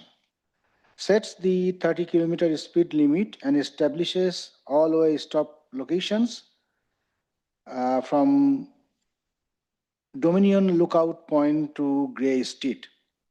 It also extends the 30 km zone east of Victoria Street to ensure consistent traffic coming, including in front of the Southampton Hospital. If Council approves the bylaw, staff will move ahead with installing permanent all-way stop controls at Grey Street, Victoria Street, and Grosvenor Street, and replacing all existing 40 km/h signs with 30 km/h signs. These changes support our strategic objective of creating a safe, vibrant, pedestrian-friendly main street in Southampton. All work is within the existing budget. I am happy to answer any questions. Thank you very much. So there is a resolution that council adopt bylaw 04-2026, a bylaw to authorize the speed limit and stop control for High Street from Dominion Lookout Point to Grey Street. Is there a mover and seconder?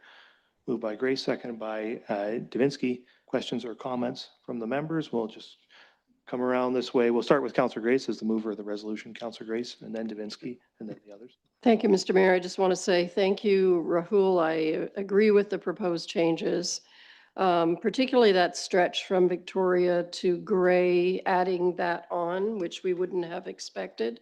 But I think it's appropriate. I remember meeting with a group of residents who live up at the top of High Street, right across from the hospital, and they were very concerned about speed. And as a result, we have those traffic bollards that we install in the warmer months. And I think also with that additional parking, you know, the parking in front of the ER and then the parallel parking along there and people pulling out all the time, I think it's appropriate to do that. And that's the safest way to go. So thank you very much. I approve of this. I will support this. Thank you, Councillor Davinsky. Thank you, Mr. Mayor. Very quickly, I will support this as well for the exact same reason as Councillor Grace has mentioned, plus the other amenities in it. Thank you. Thank you. We'll get Mayette and then Stack. Thank you, Mr. Mayor, and through you. I'd never heard of a 30-kilometer-an-hour zone before we did the North Shore Road, because it was down to one lane because the other lane got washed out. I think 40 kilometers an hour is sort of the standard for sort of cautionary areas, school zones, community safety zones. I don't even think my vehicle can do 30 kilometers an hour without putting the brakes on. I honestly think this is, especially taking it all the way up to the hospital. There's people that live along there who traverse that road every day, and that 30 is just hard to do. Not only is it hard to do, it's hard to enforce. I served on the police services board for 8 years, and every year they come out with a list of the intersections within Saugeen Shores and stretches that have the highest incidence of accidents. And this road is, High Street is never on it. I've never seen it on it. There's no data to support that there's the 40 kilometers an hour is causing people to have accidents. I think if there is any accidents, it's because people are pulling out backwards into traffic because of the angle parking.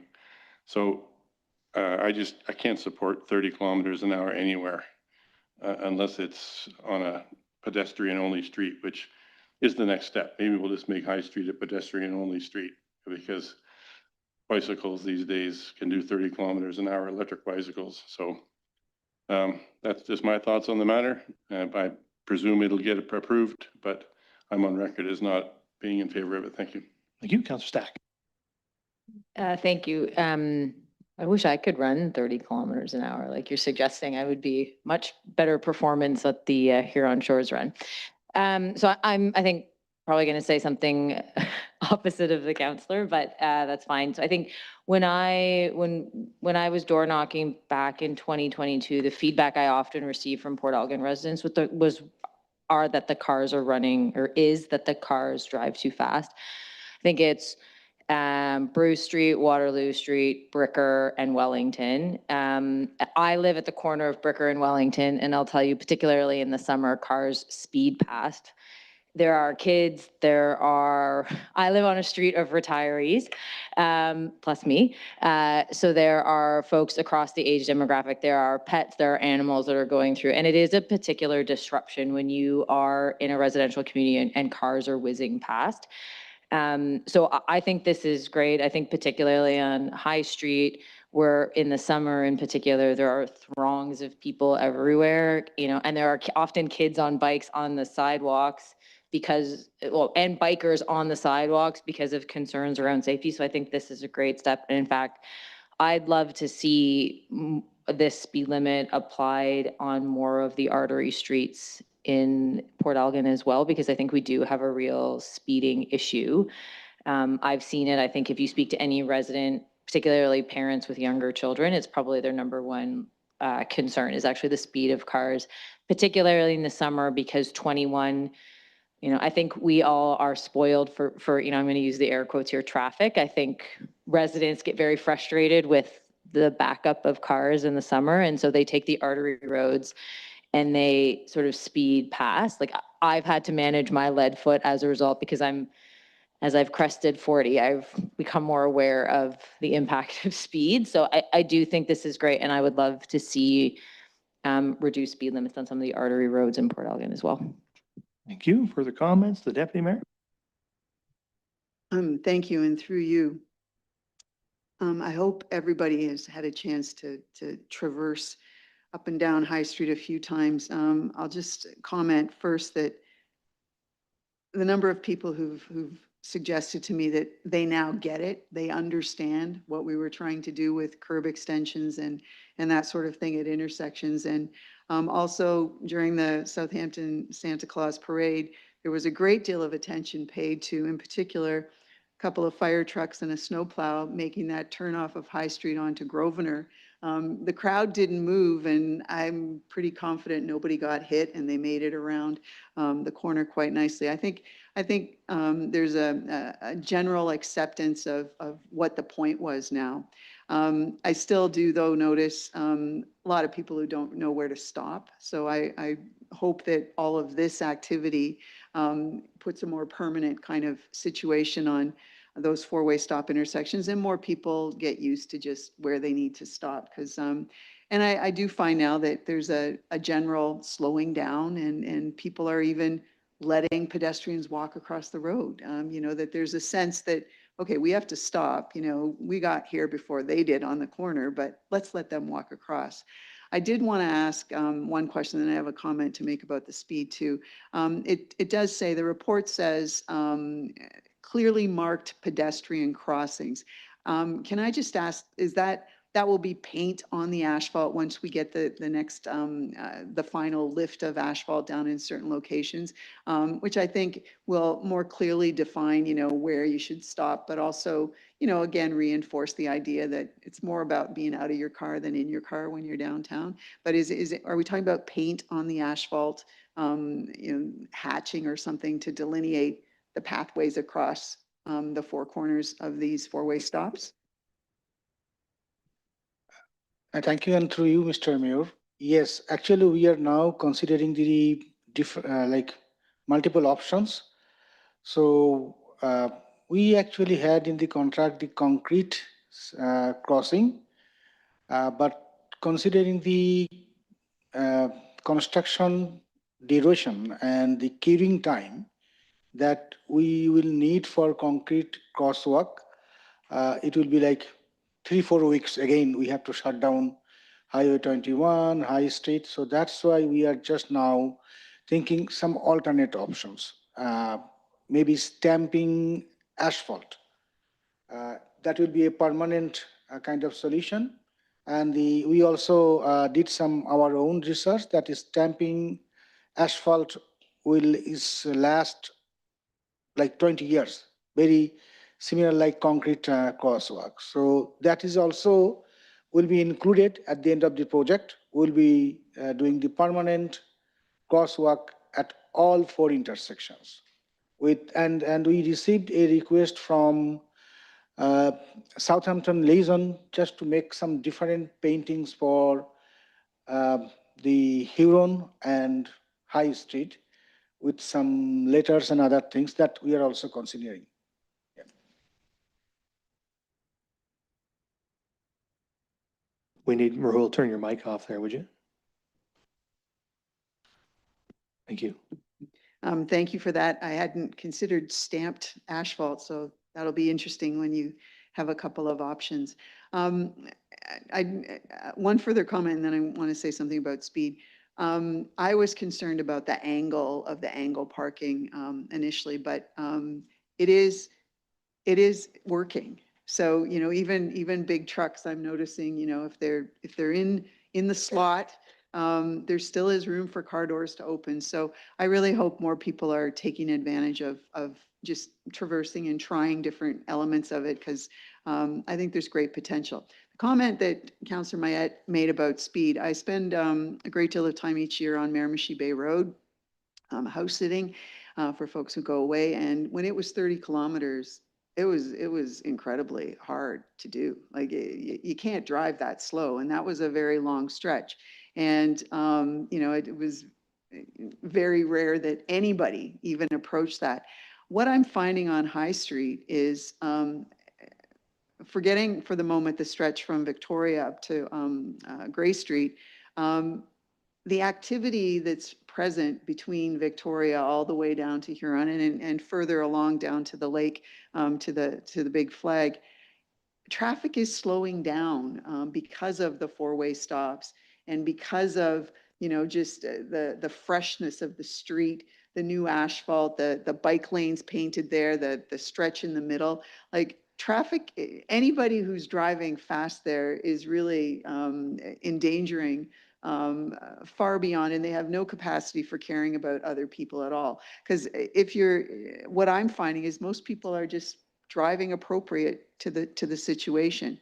The stretch from Victoria up to Gray Street, you know, if that went down to 30, then you've got a couple blocks after that where it would be 40, and then it goes up again as it approaches Carlisle.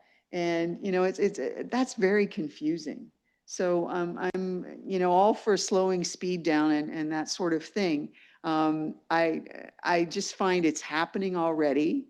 I think, you know, a speed sign every block is not something I want to see in any part of Saugeen Shores, because signs are clutter and not attractive. And they're necessary in places, but not too many of them.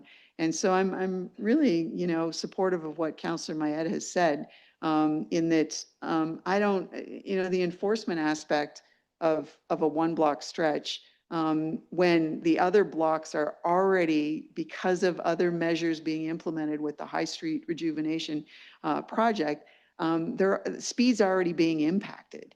And particularly when something's parked in the middle of the road, you know, there's speed is almost coming to a crawl because of just the necessity to get around something. So I'm not sure we need to change the speed because, again, that 1 block stretch, you know, you get past there, it's going up, and then a few blocks further, it's going up again. And I just think that somebody driving, that's very confusing. Why don't we just make it 40 all the way down from Carlisle instead of having a couple of speed limits that somebody has to imagine? And, you know, the comment was made about 40 is the consistent one in school zones and that sort of thing. I think there's merit in having some standardization or consistency. That changing up the numbers is just confusing. So I do agree with the idea, though, of slowing traffic. I just think it's happening already. And, you know, maybe there's something we can do between Victoria and Gray with some element in the design of the road or something that slows it down in that stretch without changing the speed limit. Thank you. Thank you. Councillor Davinsky. Thank you, Mr. Mayor. I wish to talk about the speed. One other thing. And let's be realistic. If the speed limit is 30, you're usually doing 40, 35 to 40. It's not going to hurt anything. And that's exactly what's going to happen here. 30K an hour, and people will do 40. We put in 40, then they're going to do 45 to 50.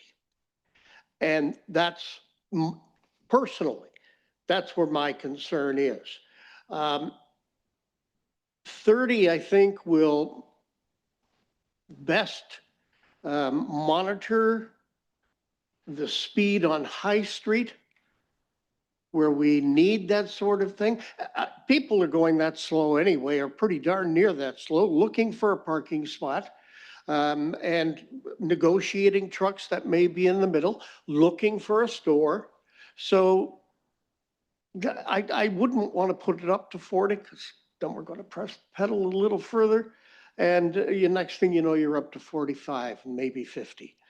You go to a highway, 80, you likely do 90. 100, you do 120. Just ask any Toronto resident. And 120 now is considered slow by some Toronto residents. So it happens. And I think 30 is a good figure to maintain here. One of the things Councillor Mayette said was, well, this will be the first step towards a pedestrian area for between Victoria and the highway. And I just, that was your last comment, Dale. And okay, then I'll leave it up. There is no pedestrian mall going in there. The BIA does not need any calls on this. There's no such thing. And they would be informed and take part in discussions if that ever came to pass. Sorry, Councillor Mayette. Yeah, that's right. No, that's not going to happen. No member of council has suggested it, including Councillor Mayette. The Deputy Mayor. I just wanted to ask if Raul or somebody knew already, you know, to the best of my recollection, and, you know, I know we all drive High Street, but I think there's a speed sign currently in place, the block between Gray Street and Grenville. I think there's a speed sign there, and then there's one further out where it brings you down to 40. Are there any current speed signs in the stretch from Victoria all the way down to the lake? Are there any posted speed signs? I don't think there are.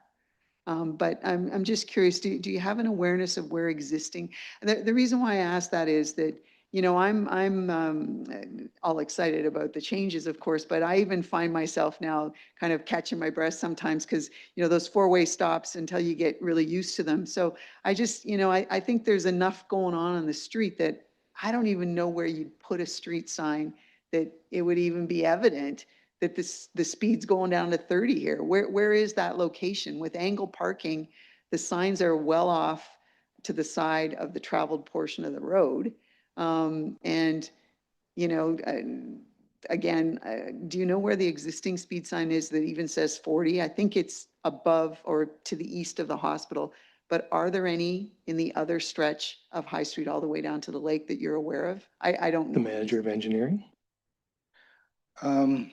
I think there are a couple, because when we are doing the construction and at the end of the phase one, we had some discussion with the contractor to maintain the current 40 kilometer until we get back to them. So I think there are a couple of speed sign there. Thank you. Councilor Mayette. Thank you, Mr. Mayor. And I wanted to agree with the deputy mayor. I believe she's right when she says that there are natural calming effects. The angle parking, the stores, the delivery trucks going down High Street are going to naturally slow traffic, probably lower than 30 kilometers an hour. But I would guarantee if you drove down there today, right now, you could do 60 and not see another vehicle the whole way. In fact, there's lots of times throughout the year when there's very little traffic on High Street. Summer months, you know, from June till September, especially on the weekends, it's a busy spot. People are slowing down, looking around, tourism. But the same for as community safety zones, school zones. During school days, Monday to Friday, from 8:30 till 10, and that definitely you need to slow down to 40 because there's kids on the roads. But on the weekends, there's no kids. The only place I see in the area where they address that is over in Terra. They have a sign that says when the lights are flashing, it's 40 because the Terra school is there. When the lights are not flashing, it goes up to 50. That makes sense to me. Have safety when safety is required, but there's no kids on the road on Saturday or Sunday, or when we drive home from our council meeting tonight at 10 o'clock, there's no kids on the road, but it's still 40 kilometers an hour. So you make it 30 and it's 30, 24/7, 12 months a year. So I think the natural effects are there already. And I don't think there's any signs that say 40 all the way down or 30. It doesn't change now. So I don't think there's any signs past the hospital.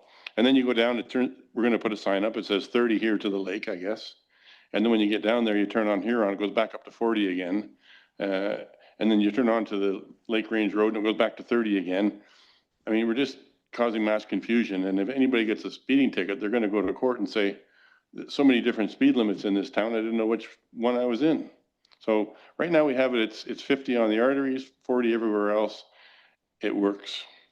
I'm not going to win the argument. I didn't say make it a walking zone. I said the only thing slower than 30 is a walking zone. Thank you. I would just note to members that, you know, so we can, what you have before you is a reduction to 30 kilometers an hour. If you want to make a change, you can put an amendment on the floor and we can consider an amendment and answer this question one way or the other. So I would entertain any amendments that anybody wanted to propose. Councilor Matt? Thank you, Mr. Mayor. I would move an amendment. I don't think I'm going to get a seconder, but I would move amendment to say leave it at 40 kilometers an hour like the rest of Saugeen Shores and all the community safety zones throughout our whole community and most communities around. The councilor moves that the resolution be amended to keep the speed limit as it is on High Street. Is there a seconder for the resolution? Seconded by the deputy mayor. Is there further discussion? I might just comment briefly. I don't think speed is a major concern on High Street. I think traffic is moving along as it needs to, as it can. The street's very busy and I've never noticed a lot of speeding on High Street in my experience because it's a busy street and it's hard to speed, particularly now you got bump outs, pretty hard to speed there. But also, I don't think, to me, I'm just not that hung up on what the limit is because I think traffic's just going to go the speed it wants to go. So I don't have trouble with 30. It doesn't really matter as far as I'm concerned. I think traffic's going to go pretty slow, probably slower than 30 most of the time anyway. So I'm not so hung up on this. I'm content to support it, to support the change to 30. Councillor Grace. Thank you, Mr. Mayor. That section from Victoria to Gray, people gun it there. That's why we have the traffic bollards there. And the people who live across from the hospital there were very concerned about it. And that was staff's staff took that action back in 2021, I guess, to put those bollards in there. And that's what, people used to turn the corner at High and then just boom, all the way up to Gray Street. So I want to maintain, I'd like, the traffic bollards are there, what, 5 months of the year? I don't know.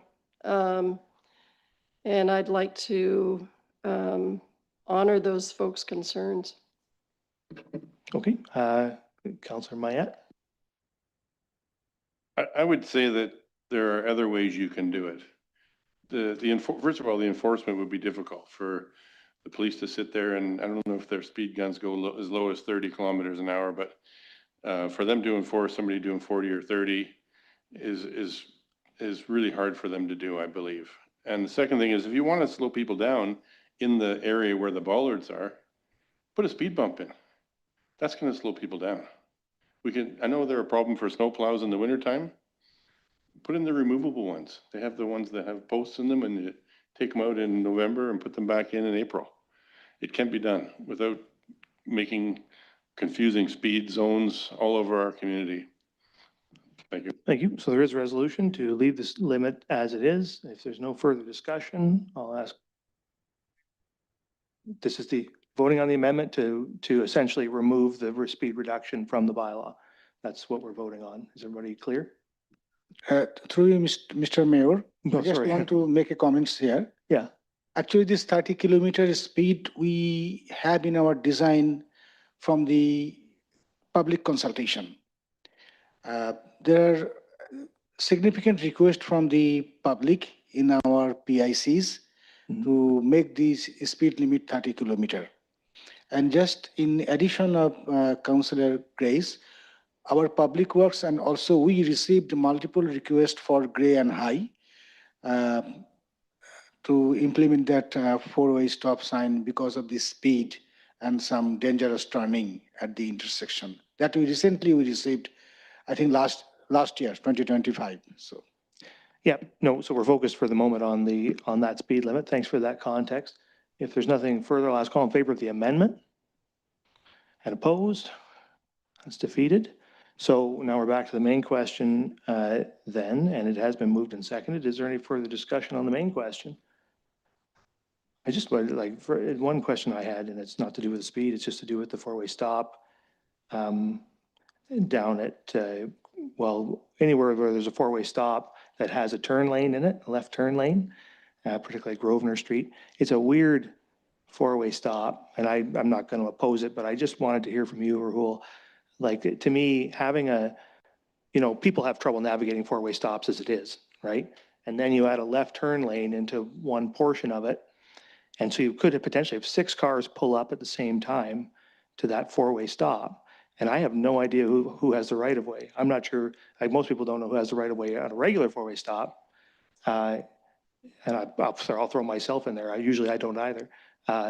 But that seems really confusing to me. And I just wonder, give me some assurance somehow that intersection is going to work and not be, like, to me, you either have a four-way stop with just 4 lanes, or you have a two-way stop with left turn lanes, but to have both seems confusing. Can you just reassure me that that's not, or that's a standard design and it's going to work?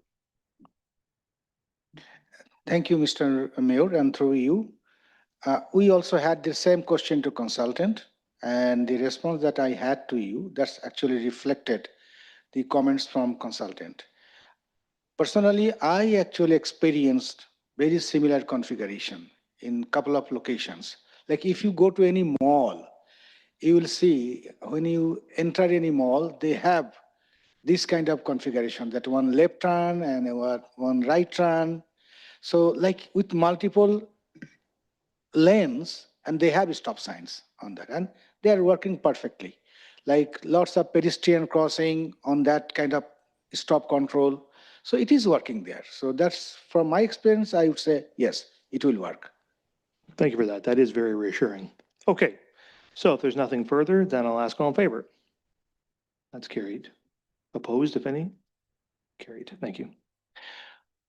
Okay, so we've now been at this for 2 3/4 hours, so why don't we take a 10-minute pause and we'll reconvene at 5 to 9.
So let's get ourselves together here. I don't know if we're still missing Counselor Grace. I don't know where she is. Oh, no, Grace is there. I'm looking at her.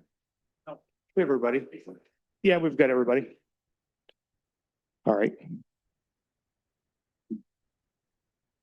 Thank you, everybody. Okay, so now we're on to 9.5, Striking Committee Report from January 5th, 2025. And the clerk. Thank you. Through you, Mayor Charbonneau. At the November 10th, 2025 council meeting, there was a striking committee report outlining proposed procedural bylaw amendments for consideration. Council to discuss the proposed amendments and requested further clarification specifically to define decorum and legal definitions being proposed such as slander, libel, and defamation.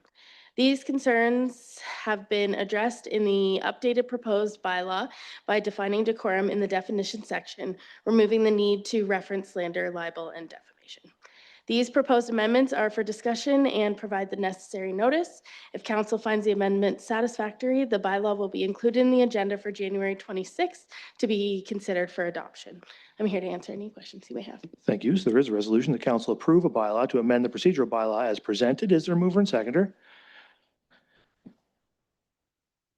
The deputy mayor and the vice deputy mayor. Discussion. Councilor Grace. Thank you, Mr. Mayor, and thank you, Morgan, for making those revisions. And I know there was extensive discussion and contributions from council members in contributing to that outcome. When I was reviewing this, and I don't know why I had never seen this before, but I do have a question about open forum restricted agenda items. And I just want to make sure that I'm understanding this as it's written. Individuals may speak to an agenda item on the agenda, save and except for those matters under the headings of delegations and communications on the consent agenda. So for me, I don't really see why we're restricting open forum comments. If there's a delegation that's about, well, I mean, the delegations themselves are restricted in terms of litigation, pending litigation or whatever. I guess I'd be interested in having somebody refresh my memory on why we made those restrictions. Yeah, I'll speak to it. We put those are not new changes, of course, first to point out, those are existing in the bylaw. And the reason, and my colleagues from Striking can speak to it too if they remember it differently, but my understanding from the Striking Committee discussion and the council discussion was that we didn't want to create a situation where, it's difficult, and Councillor Stack actually talked about it earlier today, it's difficult enough to make a delegation. And we didn't want to create a situation where a delegation was coming in to speak and a whole bunch of opposition came up before them and spoke against their delegation. We're not taking action usually on a delegation anyway, so there isn't much. So anybody who wanted to speak could come do another delegation or do an open forum at a later date. But we didn't want to have a situation where somebody was put in a position where they had 5 people line up to say so-and-so is wrong before they even got the chance to speak. And then on the communications, the idea was that we didn't want to create a situation where somebody could tee up a subject matter by sending us a letter and then have an open forum opportunity as a result of that had been tried in the past. And it was something that we prevented as a result of that change. Thank you. I do remember that discussion about the consent agenda items. So thank you. Further comments from members? Councillor Davinsky. Yes, thank you. And I guess it's more clarification. If you go to number 4, that says that section 8.2 be deleted and replaced as follows.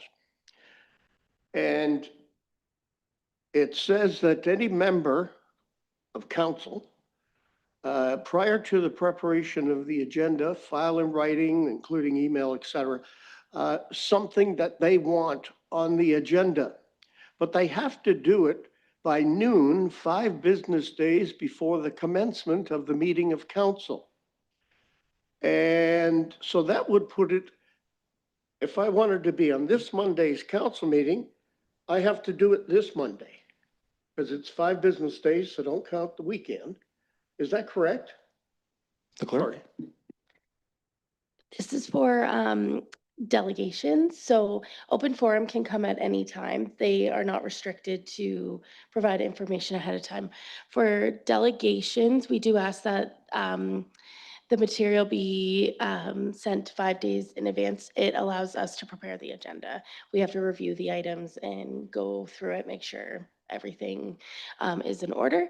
And our agendas are finalized on Wednesday and Thursday. So Just that's why it's due on the Monday. Just so I can clarify, I think Councillor Davinsky was asking about section 8.2 with respect to a member submitting in writing to the agenda items to be considered. So could you speak to that? That was the councillor's question. No, sorry, that was my fault through you, Mr. Mayor. I was reading the wrong section.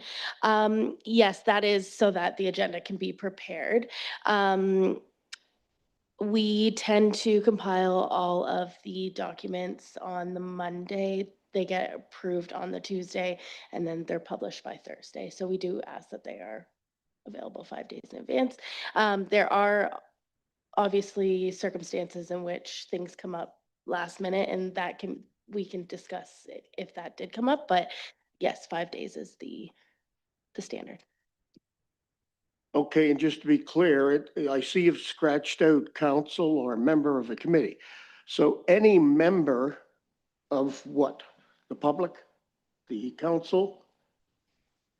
Yes, well, in this case, member with a capital M will refer to a member of the committee or the committee at hand. So in this case, a member with a capital M is a member of council, but it may be a member of the committee, et cetera.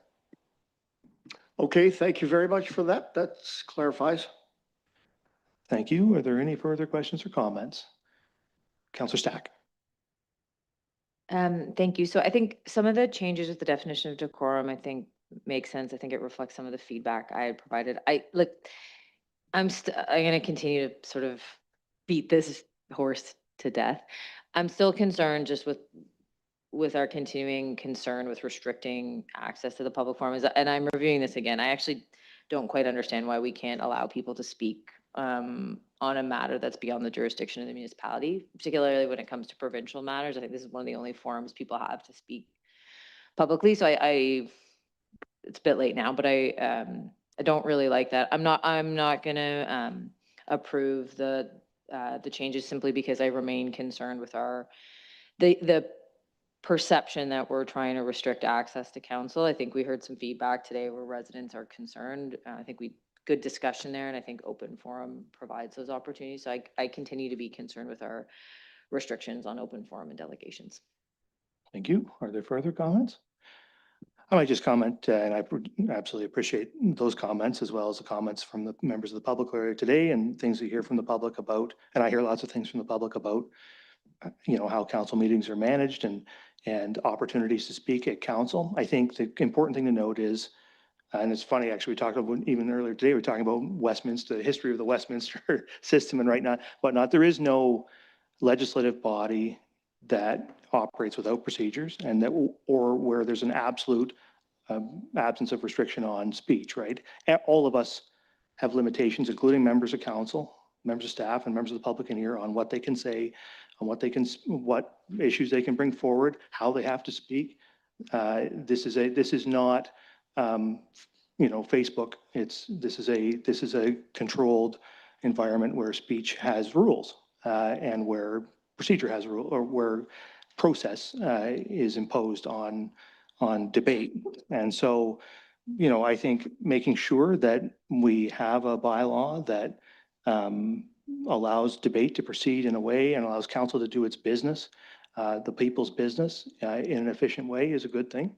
And making sure that we're creating an environment where everybody gets a chance to speak within the context of a good procedure is important. And so I think we're always going to be adjusting this bylaw for what's expected in the moment, what's necessary, how the public wants to engage with us. And I would say, I guarantee you, this set of amendments is not the final set of amendments to this bylaw. There will be more. There will be a new council in a few months, a new striking committee, and that committee, I'm sure, will have other ideas about what to do with this, and the next council, I'm sure, will have other ideas. So it's always subject to change. And the final point I would make is this is council's bylaw, and council can always adjust its procedures in the moment or at any time if it feels that something is happening that it didn't anticipate or isn't right or doesn't feel right. Council has absolute authority over this process and over council meetings, and the chair will always take the direction of council with respect to how its meetings proceed. So anyway, I support the amendments, and I think this will be a good final set of amendments, I hope, for this term of council. The Deputy Mayor. Just a question. What we received in the agenda is still dated 2025. Will this be bylaw number 1 or something, 2026? And 2025 is also at the bottom of the bylaw. So this is a 2026 bylaw, right? Okay, thank you. The clerk, or do you want to speak to, or no? Just shut your mic off there, Deputy Mayor. Oh, sorry.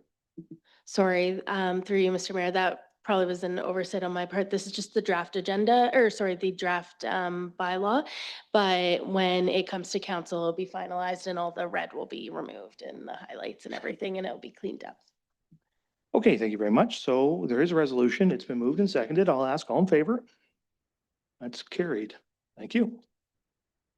Okay, so now we're on to the consent agenda. I'll ask, first, there's really only one item apart from communications on there, so probably don't need to, well, I will ask, does anybody wish to vote on that item, vote separately on any of the items in here? The Deputy Mayor. I would just like to make sure that item 3 on the communications agenda gets its time for discussion. Yes, it will. Council can give direction within the context of the consent agenda on communications items. So we'll just, I'll read the resolution first then, and that is that items 10.1 through 10.2 be approved and received for information. Is there a mover and seconder? Moved by the Vice Deputy Mayor, seconded by Councillor Grace. And now we'll just walk our way through them then. The first one, 10.1, Bruce Area Solid Waste Recycling 2026 budget approval. Any questions or comments on that? Councillor Grace? Thank you, Mr. Mayor. I've got a couple of questions. I've received, people are very, very interested in this whole recycling change. But one of the questions is the recyclable material that's collected by Basra. I'm assuming that's being transferred to a central facility because the variety of stuff is so expanded of what they're collecting, and we don't have the capability of dealing with that. So is that true? The CAO. Through you, Mr. Mayor, my report tonight's dealing with the budget for Basra, but I do know that, the sorting of the recycling is not happening here locally. It's now going to a larger transfer station. Okay, thank you. I see that Basra is going to be projected to have a significantly increased profit or net income. So do we know what Basra will be doing with that? Through you, Mr. Mayor. Right now, what we have in front of us is the approved budget by the Basra board. You are correct that there is revenue now associated with the new regime from circular materials, which has the producers paying for recycling pickup instead of the municipalities, which is why I noted in the report that we were able to reduce $19 per household on the fixed waste management fee in the town of Saugeen Shores this year. Right now, we're still working on the agreement between Basra and Waste Management. When that agreement is finalized, then we'll have more clarity with regards to the revenue that will be generated and how that will be addressed. There is also the outstanding piece related to the potential incorporation of Basra. So there's a few moving pieces there that will come to light as these pieces move forward in the next couple of months. And then I know this isn't directly related to the budget, but it is in the report. Just, I appreciate the fact that our staff is arranging for a collection of recyclables from ineligible sources. And I'm wondering if staff could consider making that site available a couple of days per week past our regular landfill hours to accommodate businesses who can't get their materials there before they close. Any comment to it, the CAO? Yeah, thank you for the comment. I think we'll have to take a look at how the next several months to 6 to a year unfolds and what we're able to do, like what the outcome of what we're seeing and what we're able to do. I think right now we'd be limited to extend the hours based on our current staffing and availability we have there. But as this evolves, we'll learn more about it. We'll be bringing, I'm sure, reports back to council. Okay, the Vice Deputy Mayor. Yeah, I'd just like to make a few comments. I'm the rep on the Bosra board and I've slept and I've lived this for the last 6 months. It's been a challenge and it's led to a lot of good things too. And we're looking at incorporation right now. Bosra is not incorporated and we're looking at incorporation status probably by the summer or fall. We hope to be legally incorporated. And that's one of the requirements of the Waste Management Organization. They want us to be incorporated, so we're working on that. The other thing I wanted to mention to you that budget revenue 1.9, that's really been a moving target. It was only about 3-4 months ago that was around $900,000, and so there was a call for about $1 million in capital reserves for 2027 that we talked to staff about and said, no, we don't need $1 million to put towards capital every year. The 250 is going to work, and it will. We're confident of that. But I wanted to talk a little bit about recyclables, if I could, Mr. Mayor, for a second, and that what I'm going to do, I hope, on January 26th, I met with the Bosra staff today, and I took out about 35 items and said, hey, look, where does this go? Where does that go? Which box? And how does the cardboard get wrapped up? And what happens to the string on the cardboard? And who cuts that off when it gets to where it's meant to be? And so we had a really good discussion. I know it's on circular management, like CMO. It's on their website. What's recyclable, what's not. And I know that brucerecycling.com is. I'll mention that site tonight, if I could, since we just I know we're talking about budget, but brucerecycling.com is a really good site for people to go on to talk about what you can recycle, what you can't recycle. There's about 15, 20 new items, and I'm not going to take too much time on this, but just, for example, plastic coated milk containers, plastic coated drinking boxes, tin foil, styrofoam. There's a lot of new items now that can be recycled. So on January 26th, I plan on, I've talked to the mayor and CEO about this and staff. I plan on coming on January 26th to do a little, Fred Schilderhoff used to do this, right? Remember Fred? And Councilor Schilderhoff. So I'm going to come to council that day and make a little presentation of what can be recycled, what can't be, and what, all the new items. I'm going to emphasize what the new items are, and I'm going to partner with staff, Matt Prentice and Larry Gill, and we'll work with Carol, work together, put a presentation together. And I think if even we can get to 20-30% more people hear the story, through the media, we'll try and do a good job with making a little presentation that night on what can be recycled and what can't be recycled. So I think hopefully that'll help a little bit. Sounds good. We'll have to invite Fred to come see it. Are there further comments?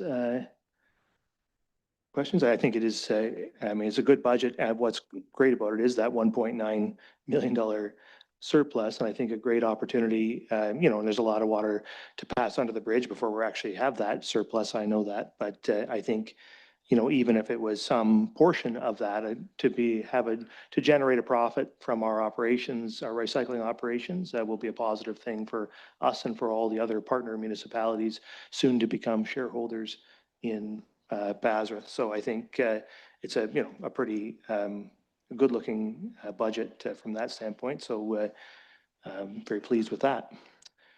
All right, so then moves us on to communications, and there are 4 items of communication there. So I know there's some interest from members in item 3. So I don't know if members want to discuss that, the Vice Deputy Mayor. I know, Mr. Mayor, and thank you to the arm checks. I see another resident here from Westlink. It's been a long night. If you had to hang in there to list part of the agenda, but thanks for being here and read the petition and your request and for reduction in taxes, 30%. And I read all that. And I just wonder, Mr. Mayor, this probably isn't going to go away until we hear a report from staff. And I'm just wondering if we could, direct staff to come back at a future meeting to address the, concerns that are in the petition and hopefully provide some kind of an explanation about why we're doing what we're doing.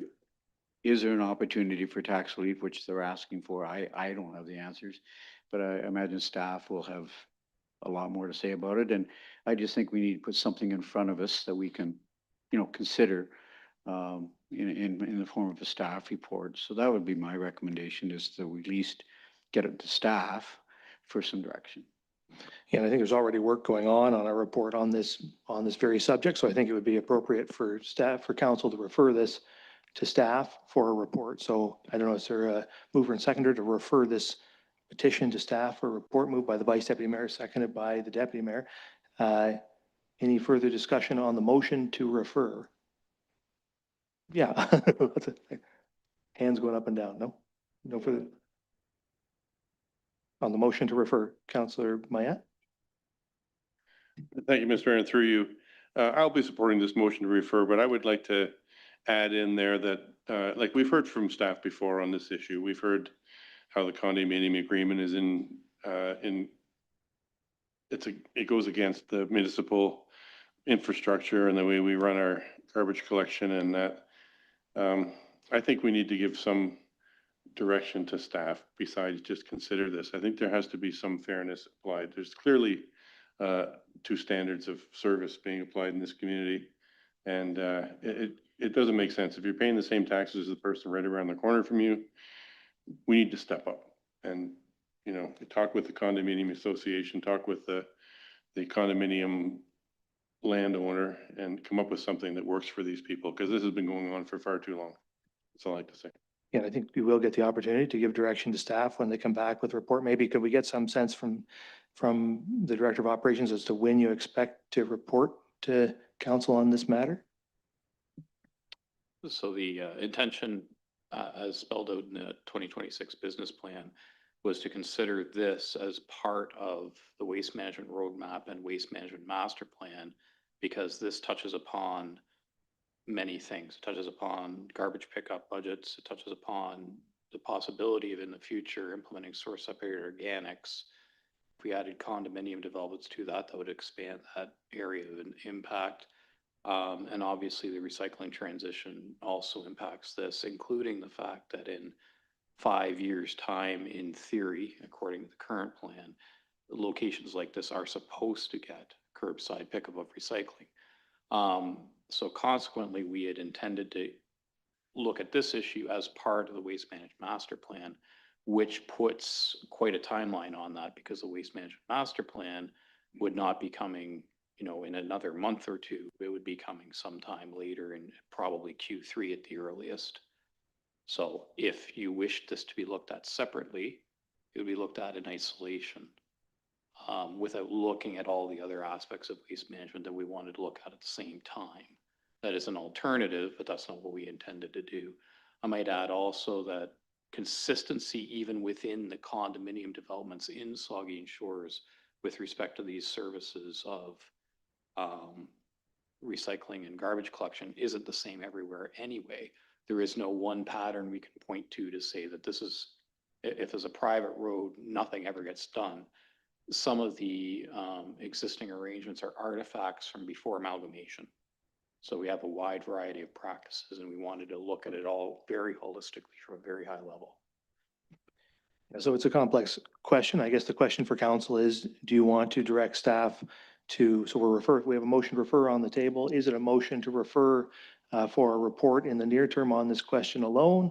Or is it a motion to refer to the broader process that the director has just outlined as part of the update to the waste management master plan?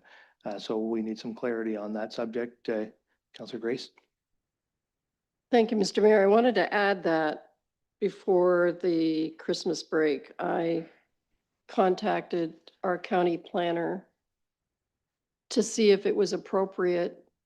I don't know if, but there is a possible, or there is an application for an expansion of West Links, and to see if there's any opportunity there to make a change to the status of this road as part of that application, as a condition of approval or something like that. So that might be considered as well.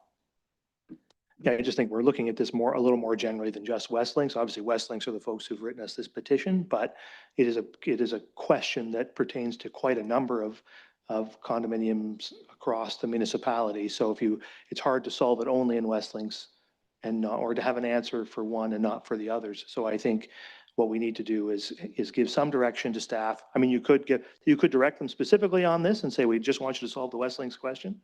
Come back to us with a recommendation on Westlinks. Or you can say, come back to us with something broader, which is probably more along the lines then of the Waste Management Master Plan. The CAO has a comment. Thank you. Through you, Mr. Mayor. Just a comment on the public road versus private road piece, just leaning a little bit on my land use planning background. I'm just going to offer that may be a struggle because there's design differences between a private and public road that we might run into, but we can follow up with county planning on that as it relates. This is the second time since I've been here that council has looked at what level of service it wants to provide related to garbage and blue box pickup related to condominium corporations.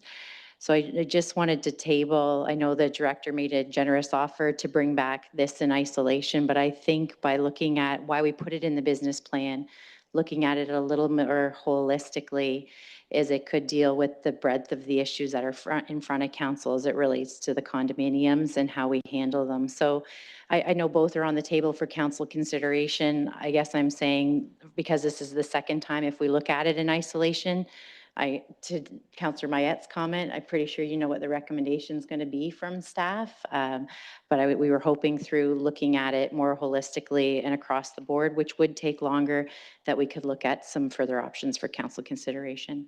So just look for some clarity back to members for how you want to, we have a motion to refer on the table. Are we referring this to the master plan or referring it for a report on its own, the deputy mayor? The petition is about a lot more than just garbage pickup.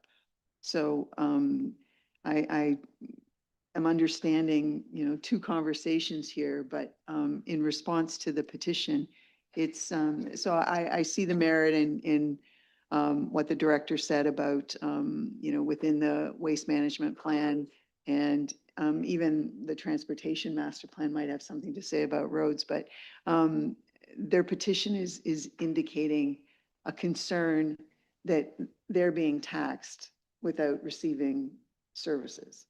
And I would like that question to get answered. And that goes beyond garbage collection. But at the same time, it opens up that there's a whole lot of properties here that don't receive services in some way or another. And, what could that mean for the future? But the petition is about more than just garbage and recycling. Yeah, the Vice Deputy Mayor and then Councillor Stack. Oh, sorry. Okay. This is probably not what the Westlink residents want to hear, but I really think holistically, I really think we need to really dive into this in 2026. And I don't know how many condominium corporations there are. Would there be 8 or 10 in town? I mean, What if we change service in an isolated situation here? What about the others? And I just wonder if we should be taking, once and for all, taking a look at, it's in the business plan, Carrie, you mentioned, I think. So I just wonder once for all, we should really get this resolved with all 8 or 10. Do you know how many there are in town, Matt? Is there a good number of them? I can look, I believe I can find that answer, but not in a minute. It'll take me about 5 or 10 minutes to find that information, I believe. So again, I mean, my suggestion would be this really probably needs to be resolved at some point, because this is the second time around. And rather than look at it individually, I think we really do need to take a look at the whole picture. And I just wanted through you to say, Kara, was that what you had envisioned with staff in the 2026 business plan, to look at this more as a holistic approach than on an individual basis? Through you, Mr. Mayor, and thank you to the Deputy Mayor for highlighting the extent of what's being asked for, because I note in here it's talking about garbage, blue box, snow removal, road and curb maintenance, street lights, power, et cetera. So it does go beyond just waste management. So I think the referral to staff is the place to start, and let us take a look at that. I will offer that condominiums are just, when they're brought forward to council for decision-making, are designed in a way, and it's acknowledged that these are private facilities. So it would take some consideration for council, and I would agree, a universal consideration of council if they wanted to approach them differently. I think it'll take a combination of development services, operations, and probably finance for us to take a look at this for council. So why don't we refer this as it is to staff for an independent report on the matter. We'll get a report back. Doesn't have to be a long report. We'll get a report back with the various issues that have been identified here, and then a path forward to addressing them. I think that's probably the best way, Councillor Stack. Yeah, just to add to that, I think for me, I think the report would have to consider a couple of additional factors. So I would love to see an assessment. Is it typical or atypical that the municipal tax rate, I think it's called the mill rate's the term, is applied to condominiums to the same extent that freehold is applied? So what's the market standard? I also think it's relevant to consider how property values are assessed. Presumably there's a difference in how condominium properties are assessed versus a freehold. I think that's relevant. I think we also need to consider the precedent we're setting. So if we're starting to do a 2-tiered system, there are consequences to that go beyond this one development. In particular, if we were to remove them or discount their tax rate, and then it comes into play that we want to apply, I can't remember the compostable process.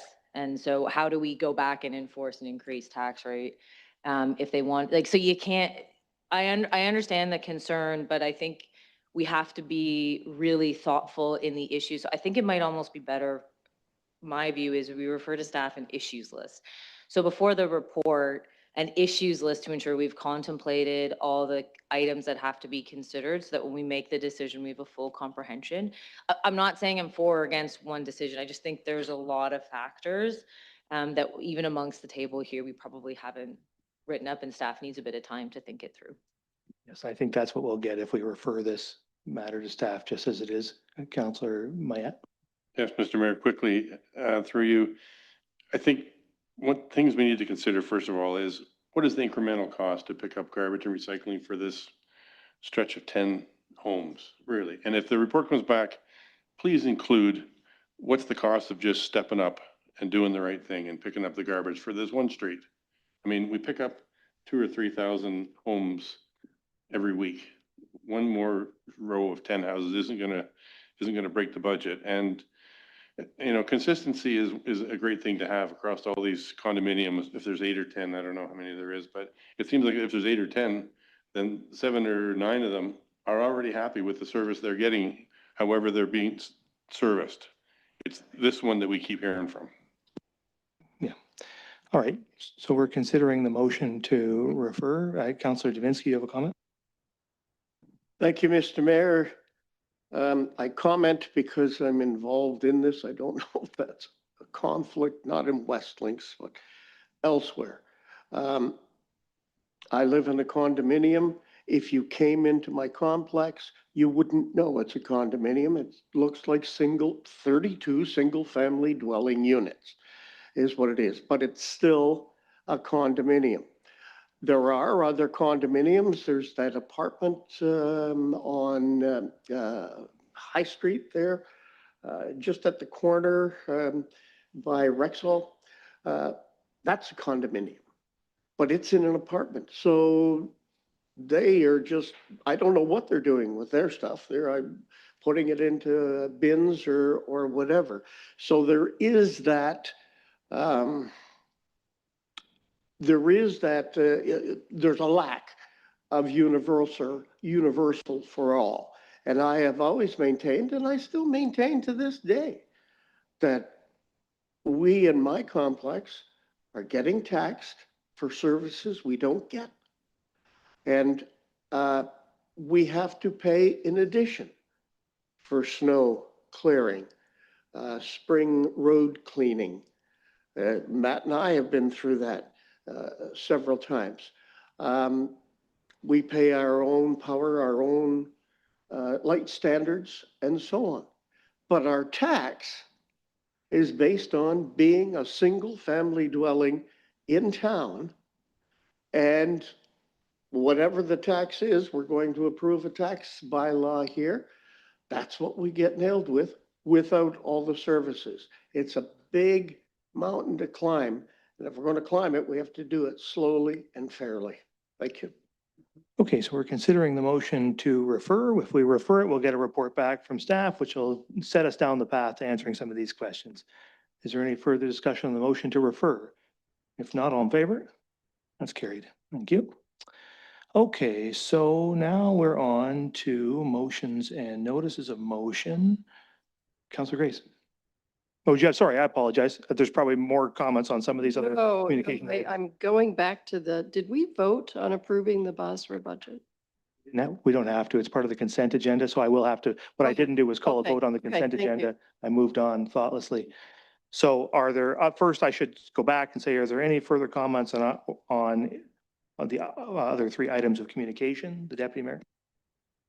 I just wondered if anybody figured out what the Enbridge thing was all about, because it seemed to me that if you were an Enbridge customer, that you stand to either get a one-time chunk of money or a rebate over three periods, but I couldn't figure that out. Did anybody get any sense of what it was actually saying? Because we do have a lot of Enbridge customers in Saugeen Shores.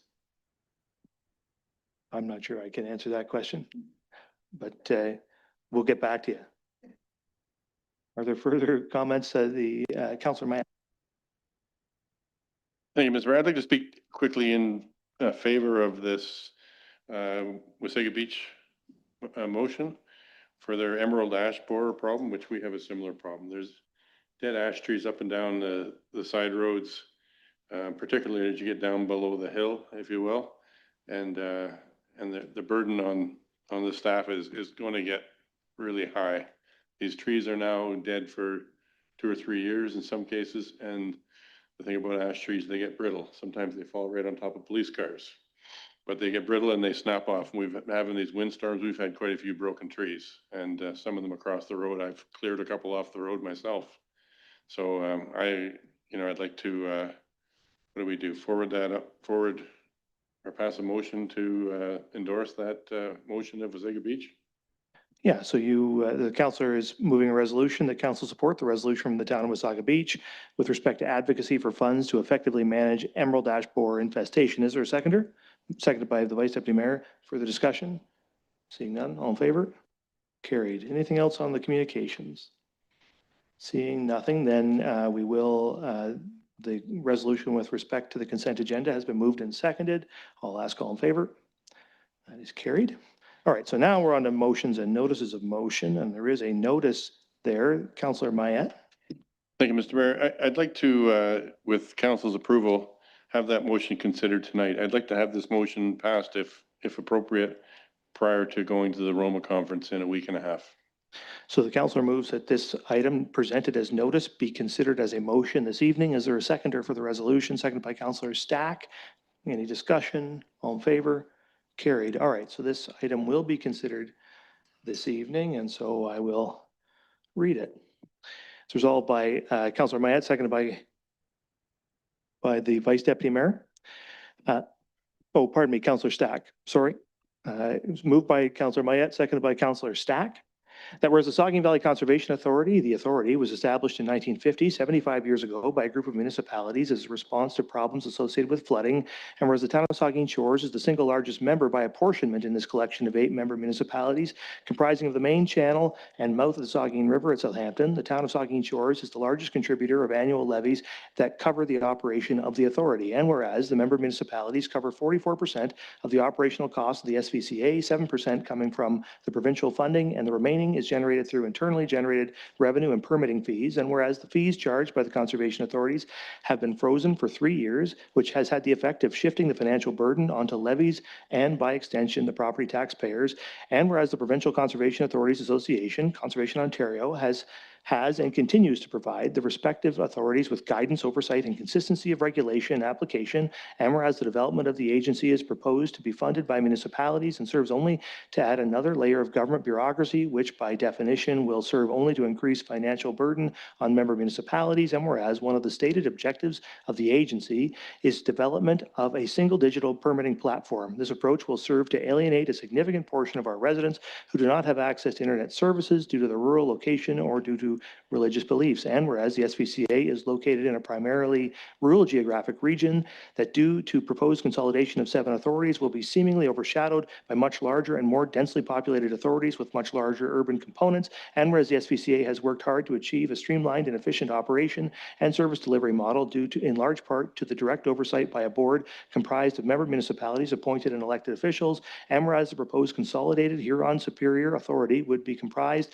of up to 80 municipalities, 23,000 square kilometers, and by extension, a board of directors that would be so large as to be unmanageable and would surely result in smaller rural municipalities losing direct control over the operation of the authority. And whereas the inclusion of Lakehead Region CA in northwest Ontario could have detrimental repercussions arising from travel distance and geographic differences alone. And whereas the Saugeen Valley Conservation Authority owns and manages thousands of acres of CA land, many of which are income generating through user fees, land leases, managed forest harvest, and campground fees, the amalgamation plan does not address how these assets, which by extension belong to member municipalities, would be equitably divested. Many of these properties were granted to the authority, specifically detailing the nature and terms of ownership which legally must be maintained going forward. And whereas authorities across the province have liquid assets in the form of trusts and reserves that belong to member municipalities, which run the risk of being swallowed up by large authorities with larger budgets and resources. Now, therefore, be it resolved. The town of Saugeen Shores requests that the amalgamation into Huron Superior Regional Conservation Authority as outlined in ERO 0251257 be reconsidered. This in order to maintain the local oversight and protect against as yet unforeseen consequences which will serve to undermine the SVCA's ability to provide regional knowledge-based service delivery and management of properties under our stewardship and ownership, and further ensure that should the amalgamations go forward, that consideration be given to regrouping or to grouping rural authorities with similar watershed characteristics together while grouping more urban authorities together with similar reasons, and further ensure that any transitional costs are fully funded by the province and not borne by member municipalities, and that municipalities are provided with clear funding models in 2026 so as to allow for sufficient planning data for the 2027 budgets, and further that the Saugeen Shores Council urges the province to engage with affected municipalities and First Nations communities in a meaningful way to collaboratively review the service delivery model and standardize only where necessary, paying attention to the different needs of rural and urban authorities, that the province use this approach rather than develop another level of administration and the associated financial burden that would surely result. And finally, this resolution be included in municipalities' ERO response and be forwarded to the following officials.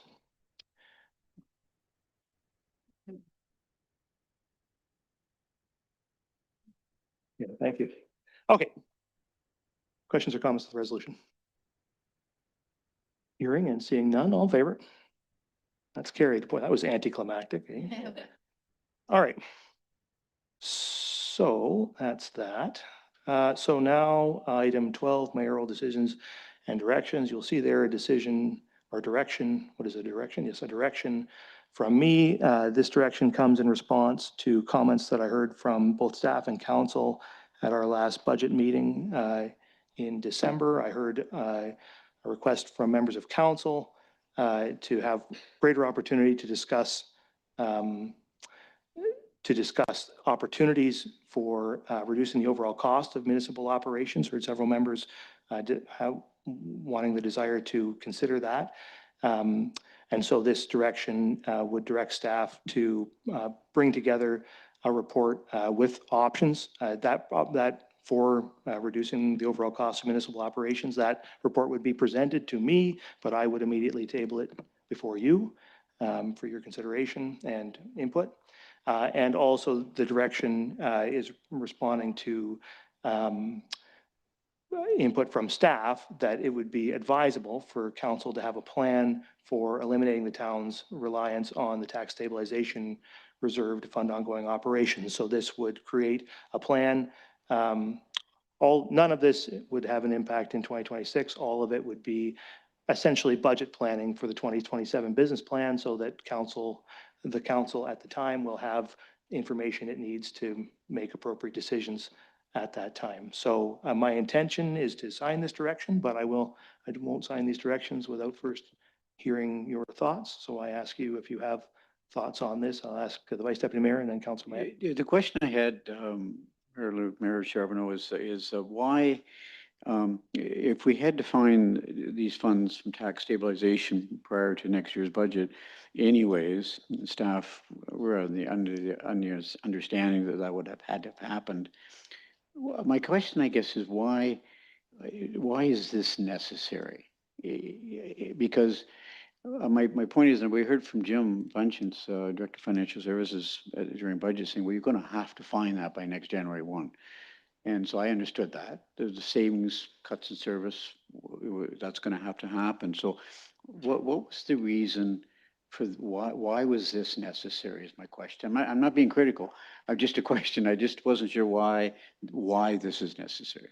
No, and that's fair enough. And the reason is because the mayor, when the next mayor comes to creating the budget, they're going to need to have a plan to put into the budget to do that. And I would like there to be an opportunity before the whole budget process gets started, before the mayor tables that budget and council only has 30 days to discuss it. I would like to produce that plan and for me to be able to table it before you so you can look at it and so that council can vet it before, and then it can go, then the mayor can take it back and put it in the budget or not, I guess, if he or she chooses not to do that. But there's no, what I'm trying to do here is to give council more opportunity to discuss this outside that 30-day window and create the plan with some more freedom. So just as a follow-up, so are you suggesting that this council, which the term ends the end of October, are you suggesting that this council will see that report before our term is up? Or is this a report that will be prepared and be saddled with the brand new council first week of December? Or is it today's council going to be considering the service cuts? This council will receive these documents and have input to them, and then they'll be presented to the next mayor, and the next mayor can choose to use them or not. And the next council can choose to adopt the budget that mayor introduces or not. But I just feel like we should do this work, and I want to give council a chance to work on it. I know there's a council transition, which is complicates things a bit, but I still think we should do it and prepare these plans and present them to the next council, and they can use them or not. Councillor Mayette. Thank you, Mr. Mayor. Through you. While I agree in principle with what you're trying to accomplish here, I was not in favor of using the tax stabilization fund this year. But later this year, we're going to be going lame duck, which means we won't be able to make decisions that affect the 2027 business plan.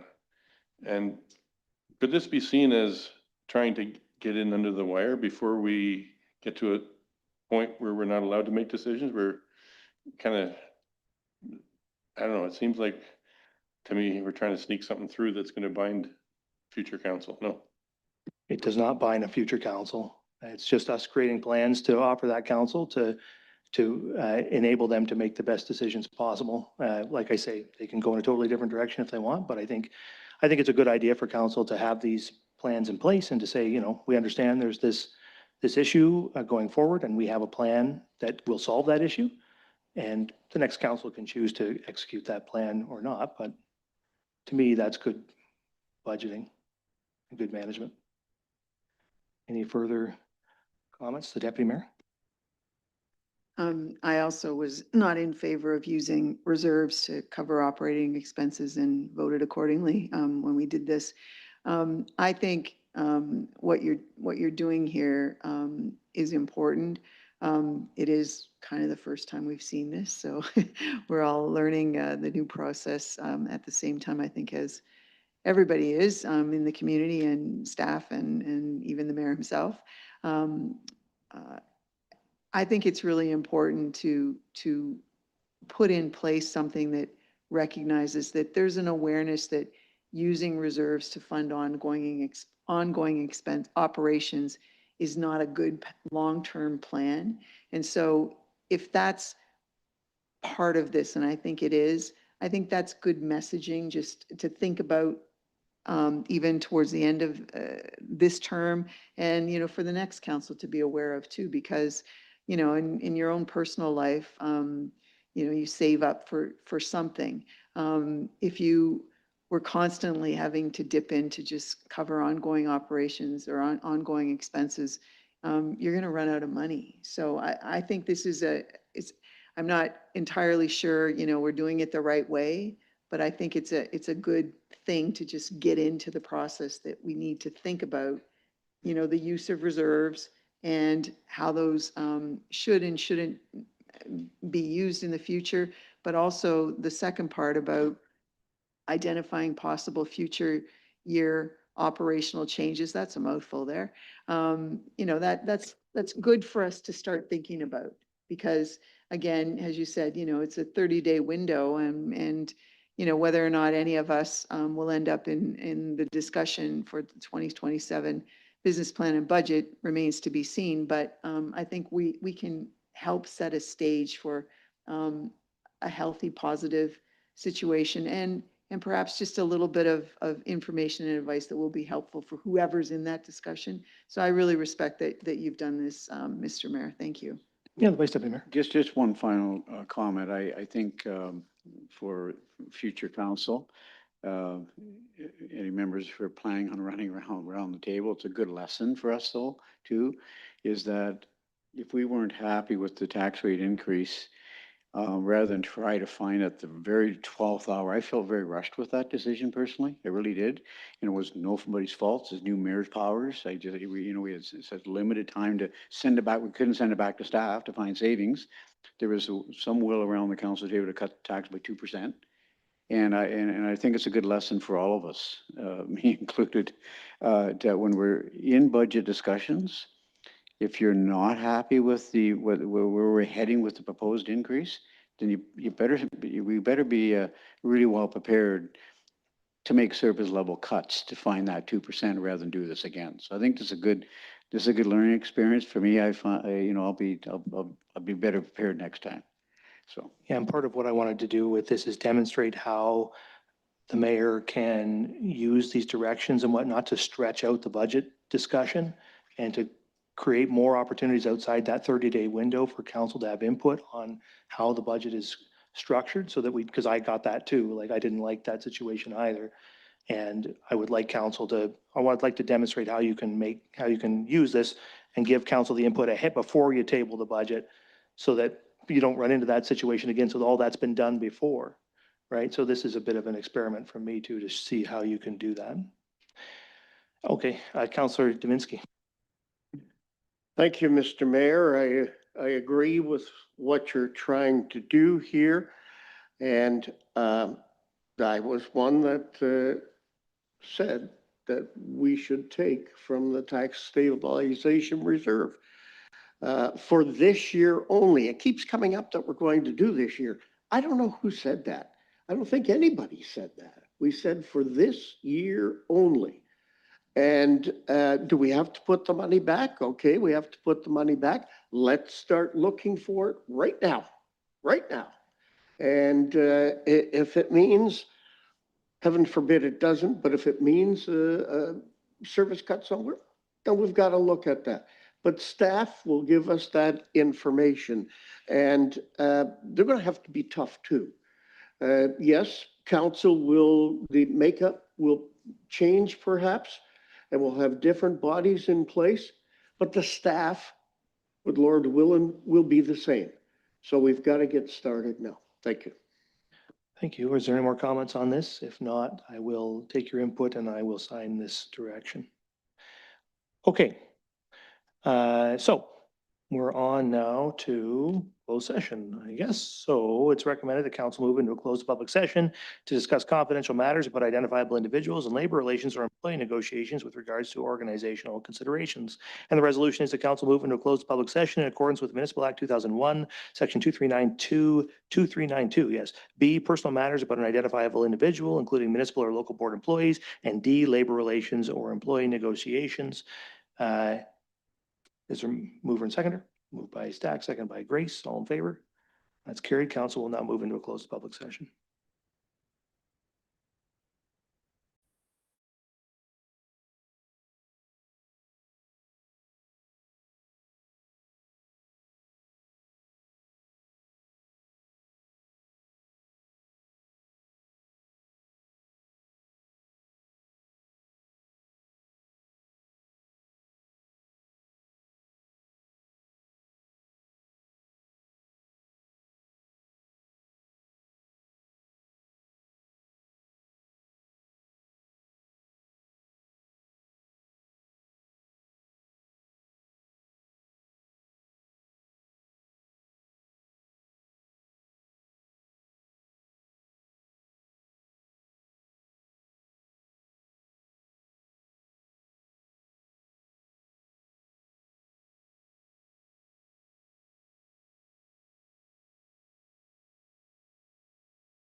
It was so good. So good.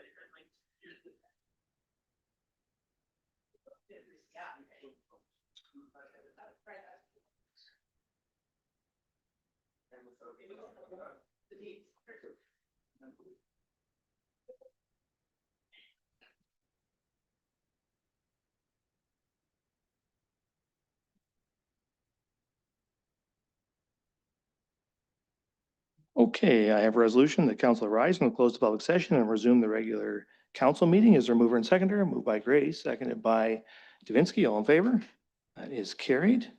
And I can report from closed that council passed the minutes and gave direction to staff with respect to organizational considerations. All right, so then we are on to bylaws. There are 5 bylaws there for consideration. Anybody wish to have any of those bylaws considered independently of the others? Seeing no request for that, I'll read the resolution. It is resolved that bylaws 1, 2026, 2, 2026, 3, 2026, 4, 2026, and 5, 2026 are hereby read, passed, and sealed as 50th of January, 2026. Is there a mover and seconder? Moved by Stack, seconded by Mayette. Questions or comments? Seeing none, all in favor? That is carried. And I have a resolution that bylaw 06-2026, being a bylaw to confirm the proceedings of the Council of Town of Saugeen Shores, is hereby read, passed, and sealed as 50th of January, 2026. Is there a mover and seconder? Moved by Stack, seconded by Davinsky. All in favor? That is carried. And finally, a resolution of this regular council meeting of January 5th, 2026, hereby adjourns at 10:34 p.m. Is there a mover and seconder? Moved by Stack, seconded by Grace. All in favor? That is carried. And we stand adjourned. Have a good evening, everybody.